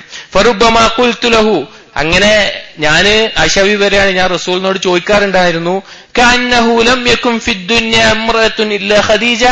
ഖദീജ ഇല്ലാത്ത ഒരു സ്ത്രീയും ദുനിയാവിലില്ലേ? ഖദീജ ഇല്ലാത്ത ഒരു സ്ത്രീയും ദുനിയാവിലില്ലേ? മറ്റേ ഹദീസിൽ കാണാം, നിങ്ങൾക്ക് ഖദീജ വയസ്സായ പല്ല് കൊഴിഞ്ഞ ആ സ്ത്രീയേക്കാൾ നല്ല എന്നെ പോലുള്ള ചെറുപ്പക്കാരികളെ അള്ളാഹു തന്നിട്ടില്ലേ? അപ്പൊ റസൂലുള്ളാഹി സ്വല്ലല്ലാഹു അലൈഹി വസല്ലം പറയാണ്, ഇന്നഹാ കാനത് വകാനത് വകാന ലീ മിൻഹാ വലദുൻ. റസൂലുള്ളാഹിന്റെ ഖദീജ ബീവിയുടെ വഫ ഈ വരികളിൽ നമുക്ക് മനസ്സിലാക്കാൻ സാധിക്കും. ഇന്നഹാ കാനത് വകാനത്, അവരങ്ങനെയായിരുന്നു. ആ സ്നേഹമാണ്, ഭാര്യയോടുള്ള സ്നേഹം. അവരങ്ങനെയായിരുന്നു. അവര് വഴിയാണ് എനിക്ക് അല്ലാഹു തആല മക്കളെ തന്നത്. അപ്പൊ റസൂലുള്ളാഹി സ്വല്ലല്ലാഹു അലൈഹി വസല്ലമക്ക് ഖദീജ ബീവിയോടുള്ള സ്നേഹം എത്രയായിരുന്നു? ഒരിക്കൽ റസൂലുള്ളാഹി സ്വല്ലല്ലാഹു അലൈഹി വസല്ലമയുടെ അടുക്കലേക്ക് ഖദീജ ബീവിയുടെ സഹോദരി ഹാലത്ത് ബിൻത് ഖുവൈലിദ് അനുവാദം ചോദിച്ചു വരികയാണ്. ആ അനുവാദം ചോദിച്ചു വരുന്ന സമയത്ത് ഫഅറഫ ഇസ്തിഇദാന ഖദീജ, റസൂലുള്ളാഹിക്ക് പെട്ടെന്ന് ഖദീജ ബീവി അനുവാദം ചോദിക്കുന്ന പോലെ തോന്നി. ഖദീജ ബീവിയുടെ അനിയത്തി സഹോദരി അനുവാദം ചോദിച്ചപ്പോ ഖദീജ ബീവി ചോദിക്കുന്ന പോലെ തോന്നി. അപ്പൊ റസൂലുള്ളാഹി പറഞ്ഞു, അല്ലാഹുമ്മ ഹാല, അത് ഹാലയാണല്ലോ. ആയിഷ ബീവി പറയാൻ, എനിക്ക് ഖൈറത്ത് വന്നു, എനിക്ക് അസൂയ വന്നു ഖദീജ ബീവിയോട്. ഇതാണ് വഫ എന്ന് പറഞ്ഞാൽ. അപ്പൊ അതിന്റെ ആശയം നിങ്ങൾക്ക് മനസ്സിലായിണ്ടാവും എന്ന് വിചാരിക്കുന്നു. ഭാര്യയോട് ഉണ്ടാവേണ്ട വഫ. ദാമ്പത്യ ജീവിതം സഹോദരങ്ങളെ വളരെയധികം ആസ്വദിക്കാൻ പറ്റും. ദുനിയാവിലെ ആസ്വാദനങ്ങളിൽ, ദുനിയാവിൽ ഒരാളോട് നമുക്കുണ്ടാവുന്ന സ്നേഹത്തിൽ ഇതിലും വലുതൊന്നില്ല. പക്ഷെ നമുക്ക് പലർക്കും അതിന് സാധിക്കുന്നില്ല എന്നുള്ളത് ആ വിഷയത്തെക്കുറിച്ച്, അല്ലെങ്കിൽ ഇതുപോലെയുള്ള ഓരോ കാര്യങ്ങളെ കുറിച്ച് അറിവില്ലായ്മയാണ്. ഇതിന് ഖദീജ ബീവിയുടെ ഗുണങ്ങൾ വേറെയുണ്ട്, അത് ഇൻഷാ അല്ലാഹ് നമ്മൾ പറയും. ഖദീജ ബീവിയുടെ ഗുണങ്ങൾ ഉള്ളത് കൊണ്ടാണ് റസൂലുള്ളാഹി സ്വല്ലല്ലാഹു അലൈഹി വസല്ലമക്ക് ഇത്രത്തോളം അത് ഖൽബിലുള്ളത്. അപ്പൊ നമ്മൾ ആസ്വദിക്കേണ്ട ഏറ്റവും വലിയ അല്ലാഹു തആല നൽകിയ നിഅമത്ത് സിവാജ്, ഇതുപോലെ ഈ ശൈഖിന്റെ തന്നെ വേറെ കിതാബ് വിവാഹം എന്ന നിഅമത്ത്, അതിനെ മനസ്സിലാക്കാൻ, അതിനെ കുറിച്ചുള്ള യഥാർത്ഥ ഫഹ്മ് നമുക്ക് നഷ്ടപ്പെടുന്നു എന്നുള്ളത് കൊണ്ടാണ് ഇത് ലഭിക്കാത്തത്. ഇൻഷാ അല്ലാഹ് ഇനി അവസാനത്തേത് 32ാമത്തേത് മിൻ അഖ്താഇൽ അസ്വാജ് എന്നുള്ളതിൽ അവസാനത്തെ വിഷയം ഖില്ലത്തുൽ ഖനാഅതി വതതല്ലുഉ ഇലാ ഗൈരി സൗജ. തനിക്ക് ലഭിച്ച ഇണയിൽ സംതൃപ്തിയുടെ കുറവും മറ്റുള്ള ഭാര്യയല്ലാത്ത മറ്റുള്ളവരിലേക്കുള്ള നോക്കൽ. അത് നോക്കൽ എന്ന് പറഞ്ഞാൽ പിന്നെ അവരിലേക്ക് പ്രതീക്ഷിക്കുക. അതായത് തന്റെ ഭാര്യ പോരാ, വേറെയുള്ള സ്ത്രീകൾ വേണമെന്നുള്ള നിലയ്ക്ക് ഒരു ചിന്ത. ഈ വിഷയം പറയുമ്പോൾ ഇന്നത്തെ കാലത്ത് നാം ഏറ്റവും അധികം അഭിമുഖീകരിക്കുന്ന ദാമ്പത്യ ജീവിത പ്രശ്നങ്ങളാണ് അവിഹിത ബന്ധങ്ങൾ എന്നുള്ളത്. വളരെയധികം അധികരിച്ചു വരുന്ന, കാരണം ഇന്നത്തെ സൗകര്യങ്ങൾ അങ്ങനെയാണ്. ആധുനിക കാലത്തെ സൗകര്യങ്ങൾ അങ്ങനെയാണ്. നാം പറഞ്ഞതുപോലെ ഒരു മിക്സ്ഡ് എഡ്യൂക്കേഷൻ വിദ്യാഭ്യാസം കഴിഞ്ഞു വരുന്ന, അല്ലെങ്കിൽ ജോലി സ്ഥലങ്ങളിൽ, അല്ലെങ്കിൽ നമ്മുടെ സോഷ്യൽ മീഡിയകളിൽ, അങ്ങനെ പല മേഖലകളിൽ അവിഹിത ബന്ധങ്ങൾക്കുള്ള സാധ്യത വളരെ കൂടുതലാണ്. ഇവിടെ ഭർത്താക്കന്മാർ മനസ്സിലാക്കേണ്ട ഈ വിഷയം എന്ന് പറഞ്ഞാൽ അവനിക്ക് അല്ലാഹു തആല തന്നതിലുള്ള സംതൃപ്തിയുടെ കുറവും മറ്റുള്ള ഇന്റെ ഭാര്യ അല്ലാതെ മറ്റുള്ള നോക്കണം. ഇവിടെ ഭർത്താക്കന്മാർ മനസ്സിലാക്കേണ്ട കാര്യം എന്താ അറിയോ? നമ്മൾ ഈ വിവാഹം കഴിച്ചാൽ നമ്മുടെ ഭാര്യയായിട്ട് നമ്മളിലേക്ക് വന്നു കഴിഞ്ഞാൽ പിന്നെ നമ്മുടെ ഭാര്യനേക്കാൾ സൗന്ദര്യം കുറവുള്ള പെണ്ണുങ്ങളെ കണ്ടാലും നമുക്ക് തോന്നുന്നത് എന്താണെന്നറിയോ? എന്താ തോന്നുന്നറിയോ? എന്റെ ഭാര്യനേക്കാളും സൗന്ദര്യം ഉണ്ട്. അത് ശൈത്താനിയത്താണ്, അതവന്റെ ശഹവത്താണ്. ശൈത്താൻ അങ്ങനെ തോന്നിക്കുള്ളൂ. അവന്റെ ഭാര്യ വിവാഹം കഴിക്കുന്നതിന് മുമ്പ് വരെ കണ്ടാൽ അവന് തോന്നുന്ന പ്രത്യേകമായിട്ടുള്ള ഒരു ആഗ്രഹവും ഒരു ഇഷ്ടം വിവാഹം കഴിഞ്ഞാൽ പെടുപ്പോവും. കാരണം എന്താണെന്ന് വെച്ച് കഴിഞ്ഞാൽ അവിടെ ശൈത്താൻ ഇവരെ പഴപ്പിക്കാനുള്ള പ്രത്യേകമായിട്ടുള്ള ശൈത്താൻ അലങ്കാരം കാണിപ്പിക്കും. അതേ സമയത്ത് നമ്മൾ മനസ്സിലാക്കേണ്ടത് നമ്മൾ പുറത്ത് കാണുന്നതിൽ നിന്ന് എത്രയോ വ്യത്യസ്തമായിരിക്കും അവരുടെ ജീവിതം. പല ആളുകൾക്കും അവരുടെ ദാമ്പത്യ ജീവിതം, അവരുടെ ഭാര്യയെക്കുറിച്ചുള്ള ചിന്തയും തന്റെ കൂട്ടുകാരുടെ ദാമ്പത്യ ജീവിതം വെച്ചിട്ട് ഇങ്ങനെ ആലോചിക്കും. എന്റെ ഭാര്യ എന്തെങ്ങനെ ആകെ പറഞ്ഞനുസരിക്കൂല, അല്ലെങ്കിൽ ദീനിയായിട്ട് അങ്ങനെ, അല്ലെങ്കിൽ മറ്റേതങ്ങനെ, അവന്റെ ഭാര്യ കണ്ടില്ലേ നല്ല രീതിയിൽ, അല്ലെങ്കിൽ ഇപ്പുറത്ത് വേറൊരു അവന്റെ ഭാര്യ അങ്ങനെയാണല്ലോ, എന്റെ ഭാര്യ എന്തെങ്ങനെ, ഫുള്ള് പരസ്പരം കമ്പയർ ചെയ്യുന്ന അവസ്ഥയായിരിക്കും. സോ അതിന് അവരുടെ ഇടയിൽ നടക്കുന്ന എന്താ നമുക്ക് അറിയില്ല. നമ്മുടെ ഭാര്യയ്ക്ക് ഉണ്ടാവുന്ന നന്മകൾ ചിലപ്പോൾ അവിടെ ഉണ്ടാവൂല. നമ്മുടെ ഭാര്യയ്ക്ക് ഉണ്ടാവുന്ന തിന്മകളേക്കാൾ വലിയ തിന്മകളായിരിക്കും അപ്പുറത്ത്. പലപ്പോഴും നമ്മൾ അതിനെ കുറിച്ച് ആലോചിച്ച് ചിന്തിച്ച്, ഭർത്താക്കന്മാരുടെ വലിയ അബദ്ധമാണ് അത്. ഭർത്താക്കന്മാർ മനസ്സിലാക്കേണ്ട, അല്ലാഹു സുബ്ഹാനഹു വ തആല നമുക്ക് തെരഞ്ഞെടുത്ത് തന്നതിൽ നമ്മൾക്ക് നമുക്ക് തൃപ്തി ഉണ്ടായാൽ, സംതൃപ്തി ഉണ്ടായാൽ അല്ലാഹു തആല അതിൽ ബറക്കത്ത് ചൊരിയും. അതുകൊണ്ട് ഈ കാര്യം വളരെ ശ്രദ്ധിക്കണം. ഈ ഒരു ചിന്ത വന്നു കയറിയാൽ പിന്നെ ശൈത്വാൻ അവരെ പഴപ്പിക്കാൻ എളുപ്പമാണ്. ഞാൻ പറഞ്ഞല്ലോ, ഇന്ന് സോഷ്യൽ മീഡിയകളിലും അല്ലാതെ ജോലി സ്ഥലങ്ങളിലോ സമൂഹത്തിലോ ബന്ധപ്പെടുന്ന സ്ത്രീകളുമായിട്ട് പെട്ടെന്ന് നമ്മൾ ആ മര്യാദകളെല്ലാം പ്രത്യേകം ശ്രദ്ധിക്കണം. പെട്ടെന്ന് അവിഹിത ബന്ധങ്ങൾ തുടങ്ങാനും അത് ചെന്ന് കൊണ്ടെത്തിക്കുന്ന പര്യവസാനം വളരെ മോശമായിരിക്കും, വളരെ അപകടം നിറഞ്ഞായിരിക്കും ദുനിയാവിലും പരലോകത്തും. ഈ വിഷയത്തിൽ നമ്മൾ പാലിക്കേണ്ട ചില കാര്യങ്ങൾ, ഈ ഒരു അപകടം വരാതിരിക്കാൻ നാം ശ്രദ്ധിക്കേണ്ട ചില കാര്യങ്ങൾ ശൈഖ് പറയുന്നുണ്ട്. ഒന്നാമത്തേത് തഖ്വല്ലാഹ്, അള്ളാഹുവിൽ തഖ്വ ഉണ്ടാവുക, അള്ളാഹുവിനെ സൂക്ഷിക്കുക. അള്ളാഹു തആല ഹറാമാക്കിയ കാര്യങ്ങളിൽ നിന്ന് മാറി അള്ളാഹു തആല അനുവദീയമാക്കപ്പെട്ടതിൽ തൃപ്തി അടയുക. ആ തൃപ്തി അടയുക എന്നുള്ളത് അത് വളരെയധികം ശ്രദ്ധിക്കേണ്ട വിഷയമാണ്. അത് അള്ളാഹു തആല സൂക്ഷിക്കുക. അൽ അമലു ബിതഅത്തില്ലാഹി അലാ നൂരിൻ മിനല്ലാഹ് റജഅ സവാബില്ലാഹ് വതർക്ക് മആസിയല്ലാഹ് അലാ നൂരിൻ മിനല്ലാഹ് മഖാഫത അദാബില്ലാഹ്. തഖ്വയുടെ തഅരീഫ്, അള്ളാഹു തആല ഇഷ്ടപ്പെടുന്ന അള്ളാഹു തആലയുടെ പ്രകാശത്തിന്റെ അടിസ്ഥാനത്തിൽ അള്ളാഹു തആലയ്ക്ക് അമൽ ചെയ്യുക. അതുപോലെ മഅസിയത്തുകളിൽ നിന്ന് അകന്നു നിൽക്കുക, നരകത്തെ ഭയപ്പെട്ടിട്ടും സ്വർഗത്തെ പ്രതീക്ഷിച്ചിട്ടും. ഇവിടെ വിവാഹ ജീവിതത്തിന് ശേഷമാവട്ടെ മുൻപാവട്ടെ യുവാക്കളോട് പറയാനുള്ളത്, നിങ്ങൾക്ക് ചിലപ്പോൾ മുൻപുണ്ടായിട്ടുണ്ടാകാം, നമ്മൾക്ക് അറിവില്ലാത്ത കാലത്ത് ചില അവിഹിത ബന്ധങ്ങൾ ഉണ്ടായിട്ടുണ്ടാകാം, പല രീതിയിലുള്ള പ്രശ്നങ്ങൾ ഉണ്ടായിട്ടുണ്ടാവാം. എന്നാൽ നമ്മൾക്ക് ദീൻ ലഭിച്ചതിന് ശേഷം, വിവാഹത്തിന് ശേഷം ശൈത്വാൻ വലിയ തന്ത്രമാണ് ഇന്ന് വിവാഹ ബന്ധങ്ങൾ നടക്കുന്നത്. ആ യുവാക്കളെ ഓർമ്മിപ്പിക്കും, പഴയ കാര്യങ്ങൾ ഓർമ്മിപ്പിക്കും, സ്ത്രീകളെ പഴയ കാര്യങ്ങൾ ഓർമ്മിപ്പിക്കും. എന്നിട്ടൊരു നിമിഷം കൊണ്ട് ഇന്ന് ആ അവിഹിത ബന്ധങ്ങളിൽ ചെന്ന് ചാടാൻ സാധിക്കും. ഒരു മെസ്സേജ് മതി. ആ മെസ്സേജോടുകൂടി വീണ്ടും തുടങ്ങുന്ന വ്യഭിചാരത്തിന്റെ ബന്ധം വളരെ അപകടത്തിലേക്ക് ചെന്ന് ചാടും. അതുകൊണ്ട് വളരെയധികം ഈ വിഷയം ശ്രദ്ധിക്കണം, അള്ളാഹിനെ സൂക്ഷിക്കുക. രണ്ടാമത്തേത് ഗദ്ദുൽ ബസർ, ദൃഷ്ടി താഴ്ത്തുക എന്നുള്ളത്. നമുക്കറിയാം തബറുജിന്റെ കാലമാണെന്ന്. പെണ്ണുങ്ങൾ സൗന്ദര്യം പ്രകടിപ്പിക്കുന്ന, നല്ല മെച്ചമായ വേഷകൾ ധരിക്കുന്ന ഒരു കാലഘട്ടം. അതുകൊണ്ട് ദൃഷ്ടി താഴ്ത്തുക എന്നുള്ളത് വളരെ പ്രധാനം. ദൃഷ്ടി താഴ്ത്തുക കൽബിന് നൂറുണ്ടാക്കി തരും. അല്ലാഹു തആല ബസീറത്ത് ഉണ്ടാക്കി തരും, കൽബിന് ഫറഹ്, സന്തോഷം ഉണ്ടാക്കി തരും. ഇബ്നു ഖയ്യിം റഹിമഹുല്ലാഹ് പറഞ്ഞതുപോലെ സലഫുകൾ പറയാറുണ്ടായിരുന്നു, അസ്സബ്റു അലാ ഗദ്ദിൽ ബസരി ഐസറു മിനസ് സബ്രി മാ ബഅദഹു. ദൃഷ്ടി താഴ്ത്തുന്നതിലുള്ള ക്ഷമ എന്നുള്ളത് ആ ദൃഷ്ടി താഴ്ത്താതെ ഉണ്ടാവുന്നതിന്റെ അനന്തരഫലങ്ങളിൽ ക്ഷമിക്കുന്നതിനേക്കാൾ, അതിന്റെ ദോഷങ്ങളിൽ ക്ഷമിക്കുന്നതിനേക്കാൾ എളുപ്പമാണ് എന്നുള്ളത്. അതുകൊണ്ട് സഹോദരങ്ങളെ, ദൃഷ്ടി താഴ്ത്തുക എന്നുള്ളത് നാം പറഞ്ഞിട്ടുള്ള വിഷയമാണ്, ദൃഷ്ടി താഴ്ത്തുന്നതിന്റെ നേട്ടങ്ങൾ. അതുകൊണ്ട് അത് താഴ്ത്തുക എന്നുള്ളത്. മൂന്നാമത്തെ ലുസൂമുൽ ഖനാഅ, ഇതാണ് പ്രധാനം. സംതൃപ്തി ഉണ്ടാവുക, തനിക്ക് അല്ലാഹു വിധിച്ച തന്റെ ഇണയിൽ തൃപ്തിപ്പെടുക. അവളുടെ സൗന്ദര്യത്തിലും അവളുടെ സ്വഭാവത്തിലും അവളുടെ പെരുമാറ്റത്തിലും. അതല്ലാതെ ഇപ്പോഴത്തെ ആളുകളുടെ പ്രശ്നം എന്ന് വെച്ച് കഴിഞ്ഞാൽ ചെറുപ്പക്കാരൊക്കെ പ്രശ്നം, അവര് നോക്കുന്നത് ചുറ്റുമുള്ള കുഫാറുകളെയും മുനാഫിഖുകളെയും ഷഹവത്തിന്റെ അഹ്ലുദ്ദുനിയയുടെ ആളുകളിലേക്കാവും. അത് അങ്ങനെയുള്ള സ്ത്രീകളിലേക്കാവും. വേഷം ധരിച്ച് നടക്കുന്ന പുരുഷന്മാരെ ആകർഷിക്കാനായി വേഷം ധരിച്ച് നടക്കുന്ന ആ സ്ത്രീകളിലേക്ക് അവർ എന്തായാലും കാണുന്ന അവസ്ഥയാണ്. റസൂൽ അല്ലാഹു സുബ്ഹാനഹു വ തആല പറഞ്ഞു, വലാ തമുദ്ദന്ന ഐനൈക ഇലാ മാ മത്തഅനാ ബിഹി അസ്വാജൻ മിൻഹും സഹറത്തൽ ഹയാത്തിദ് ദുനിയ ലിനഫ്തിനഹും ഫീഹി വറിസ്ഖു റബ്ബിക ഖൈറൻ വഅബ്ഖാ. നിന്റെ നോട്ടം അവരിലെ അഥവാ ദുനിയാവ് നൽകപ്പെട്ട ആളുകളുടെ അവരുടെ ഇടകളിലേക്കോ അവർക്ക് നൽകപ്പെട്ട കാര്യങ്ങളിലേക്കോ പോകേണ്ട. ദുനിയാവിൽ വെറും അലങ്കാരം മാത്രം. അള്ളാഹുവിന്റെ റിസ്ഖാണ് ഏറ്റവും ഖൈറായിട്ടുള്ളത്. സഹോദരങ്ങളെ, നമുക്ക് മനസ്സിലാവാത്തോണ്ടാണ്. നമ്മുടെ ഭാര്യമാരേക്കാൾ സൗന്ദര്യമുണ്ട് ആ ഒരു സ്ത്രീ, ആ ഒരു സ്ത്രീയെ കാണാൻ നല്ല ഭംഗിയുണ്ടെന്ന് വെച്ച് നമ്മൾ നോക്കി നടന്നു കഴിഞ്ഞാല് നമ്മുടെ ഭാര്യയോടുള്ള ഒരു തൃപ്തി നമുക്ക് പോകും. അതിനേക്കാൾ അപ്പുറത്തേക്ക് അവരുടെ സ്വഭാവം എന്ന് പറഞ്ഞു കഴിഞ്ഞാൽ നമ്മുടെ ഭാര്യയെ പോലെ സൗന്ദര്യം ഭർത്താവിന് വേണ്ടി കാത്തു സൂക്ഷിക്കുന്നതോ നല്ല കൽബുള്ളതോ അല്ലെങ്കിൽ നല്ല സ്വഭാവമുള്ളതോ ഒന്നും ആവൂല. അവരുടെയൊക്കെ അവസ്ഥ എന്ന് പറഞ്ഞു കഴിഞ്ഞാൽ അവർ ഈ സൗന്ദര്യം നിലനിർത്താൻ പകുതിയും ബ്യൂട്ടി പാർലറിൻ്റെതാണ്. അങ്ങനത്തെ സ്ത്രീകളുടെ ബ്യൂട്ടി പാർലർ അവരുടെ എപ്പോഴും മാനസികമായി ടെൻഷനായിരിക്കും. അവരുടെ സ്കിൻ ടോൺ ഒന്ന് മാറിക്കഴിഞ്ഞാൽ അവർക്ക് ഉറക്കം നഷ്ടപ്പെടും. തൊലിയുടെ നിറത്തിരി കുറഞ്ഞു കഴിഞ്ഞാൽ അവർക്ക് ഇനി ഉറങ്ങാൻ പറ്റൂല. അങ്ങനെയുള്ള സ്ത്രീകളുടെ ഒപ്പം ജീവിക്കുന്ന അവസ്ഥ നിങ്ങളൊന്ന് ആലോചിച്ച് നോക്കി.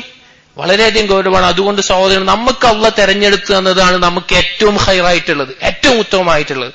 അതിൽ സംതൃപ്തി അടയാൻ നമ്മൾ പഠിക്കണം. അതല്ലെങ്കിൽ നമ്മുടെ ജീവിതത്തിൽ വളരെയധികം അപകടങ്ങളിലേക്ക് നയിക്കും. അതിൽ ശൈഖ് പറയുന്ന മറ്റൊരു കാര്യമാണ് അന്നളറു ഇലാ മൻ ഹുവ അദ്നാ ഫീ ഉമൂരി ദുനിയ വ ഇലാ മൻ ഹുവ അഅലാ ഫീ ഉമൂരി ദീൻ വസായിരിൽ ഫവായിൽ. ദുനിയാവിന്റെ വിഷയത്തിൽ നമ്മളെക്കാൾ താഴെയുള്ളവരിലേക്കും ദീനിന്റെ വിഷയത്തിൽ നമ്മളെക്കാൾ മുകളിലുള്ളവരിലേക്കും നോക്കുക എന്നുള്ളത്. ഇത് ഏത് വിഷയത്തിലും നമ്മുടെ എല്ലാ ഖൈറിന്റെയും എല്ലാ നന്മയുടെയും അടിസ്ഥാനം ഇതാണ്. കാരണം അല്ലാഹു തആലയിൽ ഖനാഅത്ത് ഉണ്ടാവാൻ ഈ കാര്യം മനസ്സിലാക്കിയാൽ മതി. റസൂലുള്ളാഹി സ്വല്ലല്ലാഹു അലൈഹി വസല്ലം പറഞ്ഞു, ഇദാ നളറ അഹദുകും ഇലാ മൻ ഫുദ്ദില അലൈഹി ഫിൽ മാലി വൽ ഖൽഖി ഫൽയൻദുർ ഇലാ മൻ ഹുവ അസ്ഫല മിൻഹു മിമ്മൻ ഫുദ്ദില അലൈഹി. നിങ്ങളിൽ ഒരാൾ കാണാണ് നിങ്ങളെക്കാൾ സമ്പത്ത് നൽകപ്പെട്ട അല്ലെങ്കിൽ നിങ്ങളെക്കാൾ ശാരീരികമായി സൗന്ദര്യം നൽകപ്പെട്ട അല്ലെങ്കിൽ എന്തോ നിങ്ങളെക്കാൾ നൽകപ്പെട്ട ആളുകളെ കാണുകയാണെങ്കിൽ നിങ്ങളെക്കാൾ താഴെ നൽകപ്പെട്ടിട്ട ആളുകളിലേക്ക് അവൻ നോക്കട്ടെ. ഫഹുവ അജ്ദറു അല്ലാ തസ്ദറു നിഅമത്തുല്ലാഹി അലൈക്കും. അതാണ് അല്ലാഹു തആല നിങ്ങൾക്ക് നൽകിയ നിഅമത്തുകളെ നിങ്ങൾ വില കുറച്ച് കാണാതിരിക്കാൻ നല്ലത് എന്നുള്ളത്. അതായത് നമുക്ക് ലഭിക്കുന്ന നമ്മുടെ ഭാര്യ ആവട്ടെ, ചില ആളുകൾ ഈ വിഷയവുമായി ബന്ധപ്പെട്ട് പറയാണ്, ചില ആളുകൾ ഉണ്ടാവും അവന്റെ ശരീരം ഞാൻ തടി കൂടുതലാണ് അല്ലെങ്കിൽ ഞാൻ തടിക്കുന്നില്ല, ഞാൻ ഹൈറ്റ് കുറവാണ് അല്ലെങ്കിൽ ഹൈറ്റ് കൂടുതലാണ്. സഹോദരങ്ങളെ, നമ്മുടെ കയ്യിലുള്ള കാര്യമല്ല.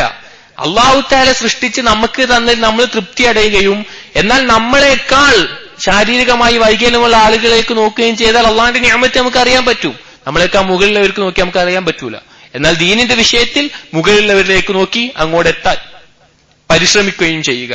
ഇവിടെ നാം ഇത് പറയാനുള്ള കാരണം, നമുക്ക് ലഭിക്കുന്ന നമുക്ക് ലഭിക്കുന്നത് അവരുടെ നന്മകൾ നമ്മൾ ശ്രദ്ധിക്കുക, ആ നന്മകൾ നമ്മൾ ഉൾക്കൊള്ളുക, മറ്റുള്ളവരെ നമ്മൾ ആഗ്രഹിക്കുമ്പോൾ മനസ്സിലാക്കിക്കൊള്ളുക.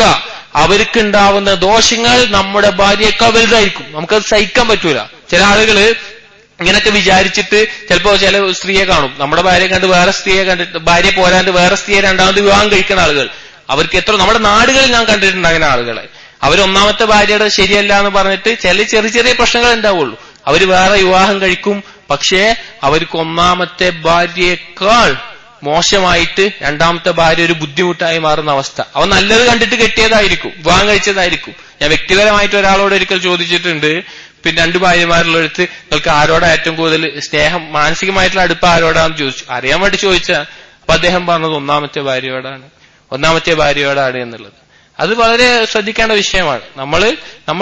നമുക്ക് ലഭിച്ചതിൽ ക്ഷമിക്കാനും തൃപ്തിയേടാനും ശ്രമിച്ചാൽ നമുക്ക് നമ്മുടെ ദാമ്പത്യ ജീവിതം നല്ല രീതിയിൽ ആസ്വദിക്കാൻ പറ്റും. അതല്ല എങ്കിൽ വളരെ അപകടമായിരിക്കും. ഷെയ്ഖ് അവസാനമായിട്ട് ഇതിൽ പറയുന്ന വിഷയം അൽ ഫഹ്മു സഹീഹ് ലിമഅന അൽ ജമാൽ. ഇത് വിവാഹം കഴിക്കുന്ന യുവാക്കൾ പ്രത്യേകം ശ്രദ്ധിക്കുക. ജമാൽ, സൗന്ദര്യം എന്നുള്ളതിനെ കുറിച്ചുള്ള യഥാർത്ഥ മനസ്സിലാക്കൽ, ഫഹ്ം എന്താണ് എന്നുള്ളത്. ഞാൻ പറഞ്ഞല്ലോ, സൗന്ദര്യം, ഇണയുടെ സൗന്ദര്യം നോക്കുക എന്നുള്ളത്, നമ്മൾ നോക്കുന്നത് വിവാഹം കഴിക്കുന്ന പെണ്ണിന്റെ സൗന്ദര്യം നോക്കുക എന്നുള്ള ഇസ്ലാം അനുവദിച്ചിട്ടുള്ള കാര്യമാണ്. നമ്മൾ നോക്കുക തന്നെ വേണം. എന്നാൽ സൗന്ദര്യത്തിന്റെ രാജ്ഞി ആണെന്ന് വിചാരിക്കുക. എന്നാൽ വൃത്തികെട്ട കൽബും വൃത്തികെട്ട സ്വഭാവവും പരസ്പരം മനസ്സിലാക്കാനും സാധിക്കാത്ത ഒരു പെണ്ണാണ് എങ്കിൽ നിങ്ങളുടെ ദാമ്പത്യ ജീവിതത്തിൽ ആ സൗന്ദര്യം ഒരു ഗുണവും നിങ്ങൾക്ക് ഉണ്ടാക്കി തരൂല. ആ സൗന്ദര്യം മാത്രം ഒരു ഗുണവും നിങ്ങൾക്ക് ഉണ്ടാക്കി തരൂല. സൗന്ദര്യത്തെ നമ്മൾ പരിഗണിക്കണ്ട എന്നല്ല, ശാരീരികമായിട്ടുള്ള അതുപോലെയുള്ള നമുക്ക് തൃപ്തിപ്പെടണം വിവാഹം കഴിക്കുന്ന സ്ത്രീയെ. പക്ഷേ ആ സൗന്ദര്യം സഹോദരങ്ങളെ കുറച്ചങ്ങോട്ട് കഴിഞ്ഞാണ്ടല്ലോ, സ്വഭാവം അതിന്റെ പെരുമാറ്റം നന്നല്ല എങ്കിൽ ആ സൗന്ദര്യങ്ങൾക്ക് ഒരു ഗുണവും ചെയ്യൂല. നിങ്ങൾ വെറുപ്പേ ഉണ്ടാവുള്ള സൗന്ദര്യത്തോട്. റസൂലുള്ളാഹി സ്വല്ലല്ലാഹു അലൈഹി വസല്ലം പറഞ്ഞതാണ്, തുൻകഹുൽ മർഅതു ലിഅർബഈൻ ലിമാലിഹാ വലിഹസബിഹാ വലിജമാലിഹാ വലിദീനിഹാ ഫദ്ഫർ ബിദാത്തിദ്ദീൻ തരിബത് യദാ. ഈ 4 കാര്യങ്ങൾക്ക് വിവാഹം കഴിക്കാം: സമ്പത്തിന്, അവളുടെ സൗന്ദര്യത്തിന്, കുടുംബത്തിന്, അതുപോലെയുള്ള ദീനിന്. ദീനിനുള്ളവർക്ക് ഇതിനേക്കാളെല്ലാം ദീനിന് പ്രാധാന്യം കൊടുക്കണം എന്നുള്ളതാണ് വിഷയം. അതുകൊണ്ട് സൗന്ദര്യം എന്ന് പറഞ്ഞാൽ പ്രത്യേകിച്ച് സ്ത്രീകളുടെ സൗന്ദര്യം അത് അവരുടെ സ്വഭാവം, അവരുടെ അദബിലാണ്. വലിയ ഇൽമൊന്നും സ്ത്രീകൾക്ക് വേണ്ടിയൊന്നും വരില്ല. വലിയ ഇൽമ് സ്ത്രീകൾക്ക് വേണ്ട ആവശ്യമല്ല. നല്ല അദബുകൾ ഉണ്ടെങ്കിൽ അവൾ ഏറ്റവും നല്ലൊരു ഭാര്യയായിരിക്കും. നമ്മളൊന്ന് ദീനിന്ന് പഴക്കുമ്പോ നമ്മൾ നേരാവണ്ണം പറഞ്ഞു തരാൻ, ഇത് നിങ്ങൾ ഇങ്ങനെ ചെയ്യുന്നത് ശരിയല്ല, ഇതാണ് നിങ്ങൾ തിരഞ്ഞെടുക്കേണ്ടത്. അല്ലെങ്കിൽ നമുക്ക് ബുദ്ധിമുട്ടാവുമ്പോൾ, നമുക്ക് സഹായമായിട്ട്, നമുക്ക് സപ്പോർട്ടായിട്ടുണ്ടാവുമ്പോ ഖദീജ ബീവി റസൂലുള്ളാഹി സ്വല്ലല്ലാഹു അലൈഹി വസല്ലമക്ക് ഉണ്ടായിരുന്ന പോലെ. അതുകൊണ്ടാണ് നല്ല ചെറുപ്പക്കാരിയും സുന്ദരിയുമായ ആയിഷ ബീവി ഒപ്പം ഉണ്ടായിട്ടും ആ ആയിഷ ബീവിയോട് വൃദ്ധയായ ഖദീജ ബീവിയെ കുറിച്ച് റസൂലുള്ള പറയുന്നത്. അതാണ് സ്ത്രീകളുടെ സൗന്ദര്യം എന്നുള്ളത്. നാം പരിഗണിക്കുമ്പോൾ തന്നെ യഥാർത്ഥത്തിൽ ആ സൗന്ദര്യം കൊണ്ടുള്ള ഉദ്ദേശം എന്താണെന്ന് നാം മനസ്സിലാക്കണം. അള്ളാഹുവിന്റെ സൂക്ഷിച്ച് ജീവിക്കുന്ന നല്ല അദബുകൾ പുലർത്തുന്ന ഒരു സ്ത്രീ എന്നുള്ളത് മറ്റെന്തിനേക്കാൾ പവിത്രമായിരിക്കും. അത് ഏറ്റവും വലിയ സൗന്ദര്യമുള്ള പെണ്ണിനെ വെച്ച്, സൗന്ദര്യം മാത്രം വെച്ച് നോക്കുകയാണെങ്കിൽ അവളേക്കാൾ എത്രയോ നല്ല സന്തോഷകരമായ ജീവിതം ഇവരുമായിട്ട് നമുക്ക് ലഭിക്കും. ഇതിനർത്ഥം സൗന്ദര്യമില്ലാത്തവരെ കെട്ടണമെന്നല്ല. യുവാക്കളോട് ഞാൻ പ്രത്യേകം പറയുന്നു, നിങ്ങൾക്ക് തൃപ്തിപ്പെടണം. പക്ഷേ സൗന്ദര്യത്തിന്റെ യഥാർത്ഥ വശം മനസ്സിലാക്കേണ്ടത് ഈ പല കാര്യങ്ങളിലൂടെയാണെന്ന് മാത്രം. അൽഹംദുലില്ലാഹ് മിൻ അഖ്താഇൽ അസ്വാജ് എന്നുള്ള വിഷയം നമ്മളിവിടെ പറഞ്ഞ് അവസാനിപ്പിക്കുകയാണ്. ഷേഖ് ഇത്ര പറഞ്ഞ 32 കാര്യങ്ങൾ നമ്മളിവിടെ പറഞ്ഞു. അൽഹംദുലില്ലാഹ് 5 ദർസുകളിലായിട്ട് നമ്മളിത് അവസാനിപ്പിച്ചു. ഇനി ഇൻഷാ അല്ലാഹ് നമ്മൾ അടുത്ത ദർസ് മുതൽ മിൻ അഖ്താഇസ് സൗജാത്ത്, ഭാര്യമാരുടെ അബദ്ധങ്ങൾ എന്നത് നമ്മൾ പറയുന്നതായിരിക്കും. എനിക്കറിയാം അധികമായി ഭർത്താക്കന്മാരുടെ അബദ്ധങ്ങൾ കേട്ടിട്ടുണ്ടാവുക, ഇതിന്റെ ഓഡിയോ ഒക്കെ കേട്ടിട്ടുണ്ടാവുക അധിക ആളുകളും സ്ത്രീകളായിരിക്കും.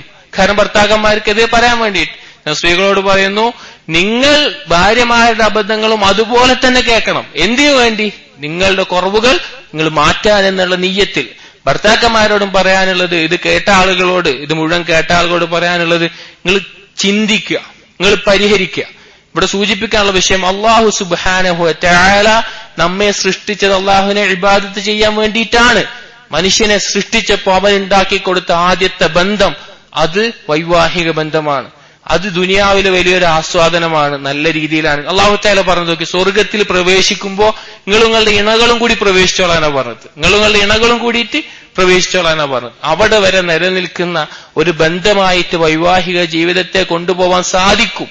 ഈ പറഞ്ഞ അബദ്ധങ്ങളോടൊപ്പം നല്ലൊരു ക്ഷമയും നല്ലൊരു ഹിക്മത്തും ഉണ്ടെങ്കിൽ വളരെയധികം ആസ്വദിച്ചു പോകും. അതല്ല എങ്കിൽ നമ്മുടെ കുടുംബജീവിതം തകർന്നാൽ മറ്റൊരു മേഖലയിലും നമുക്ക് നല്ല രീതിയിൽ മുന്നോട്ട് പോകാൻ പറ്റൂല.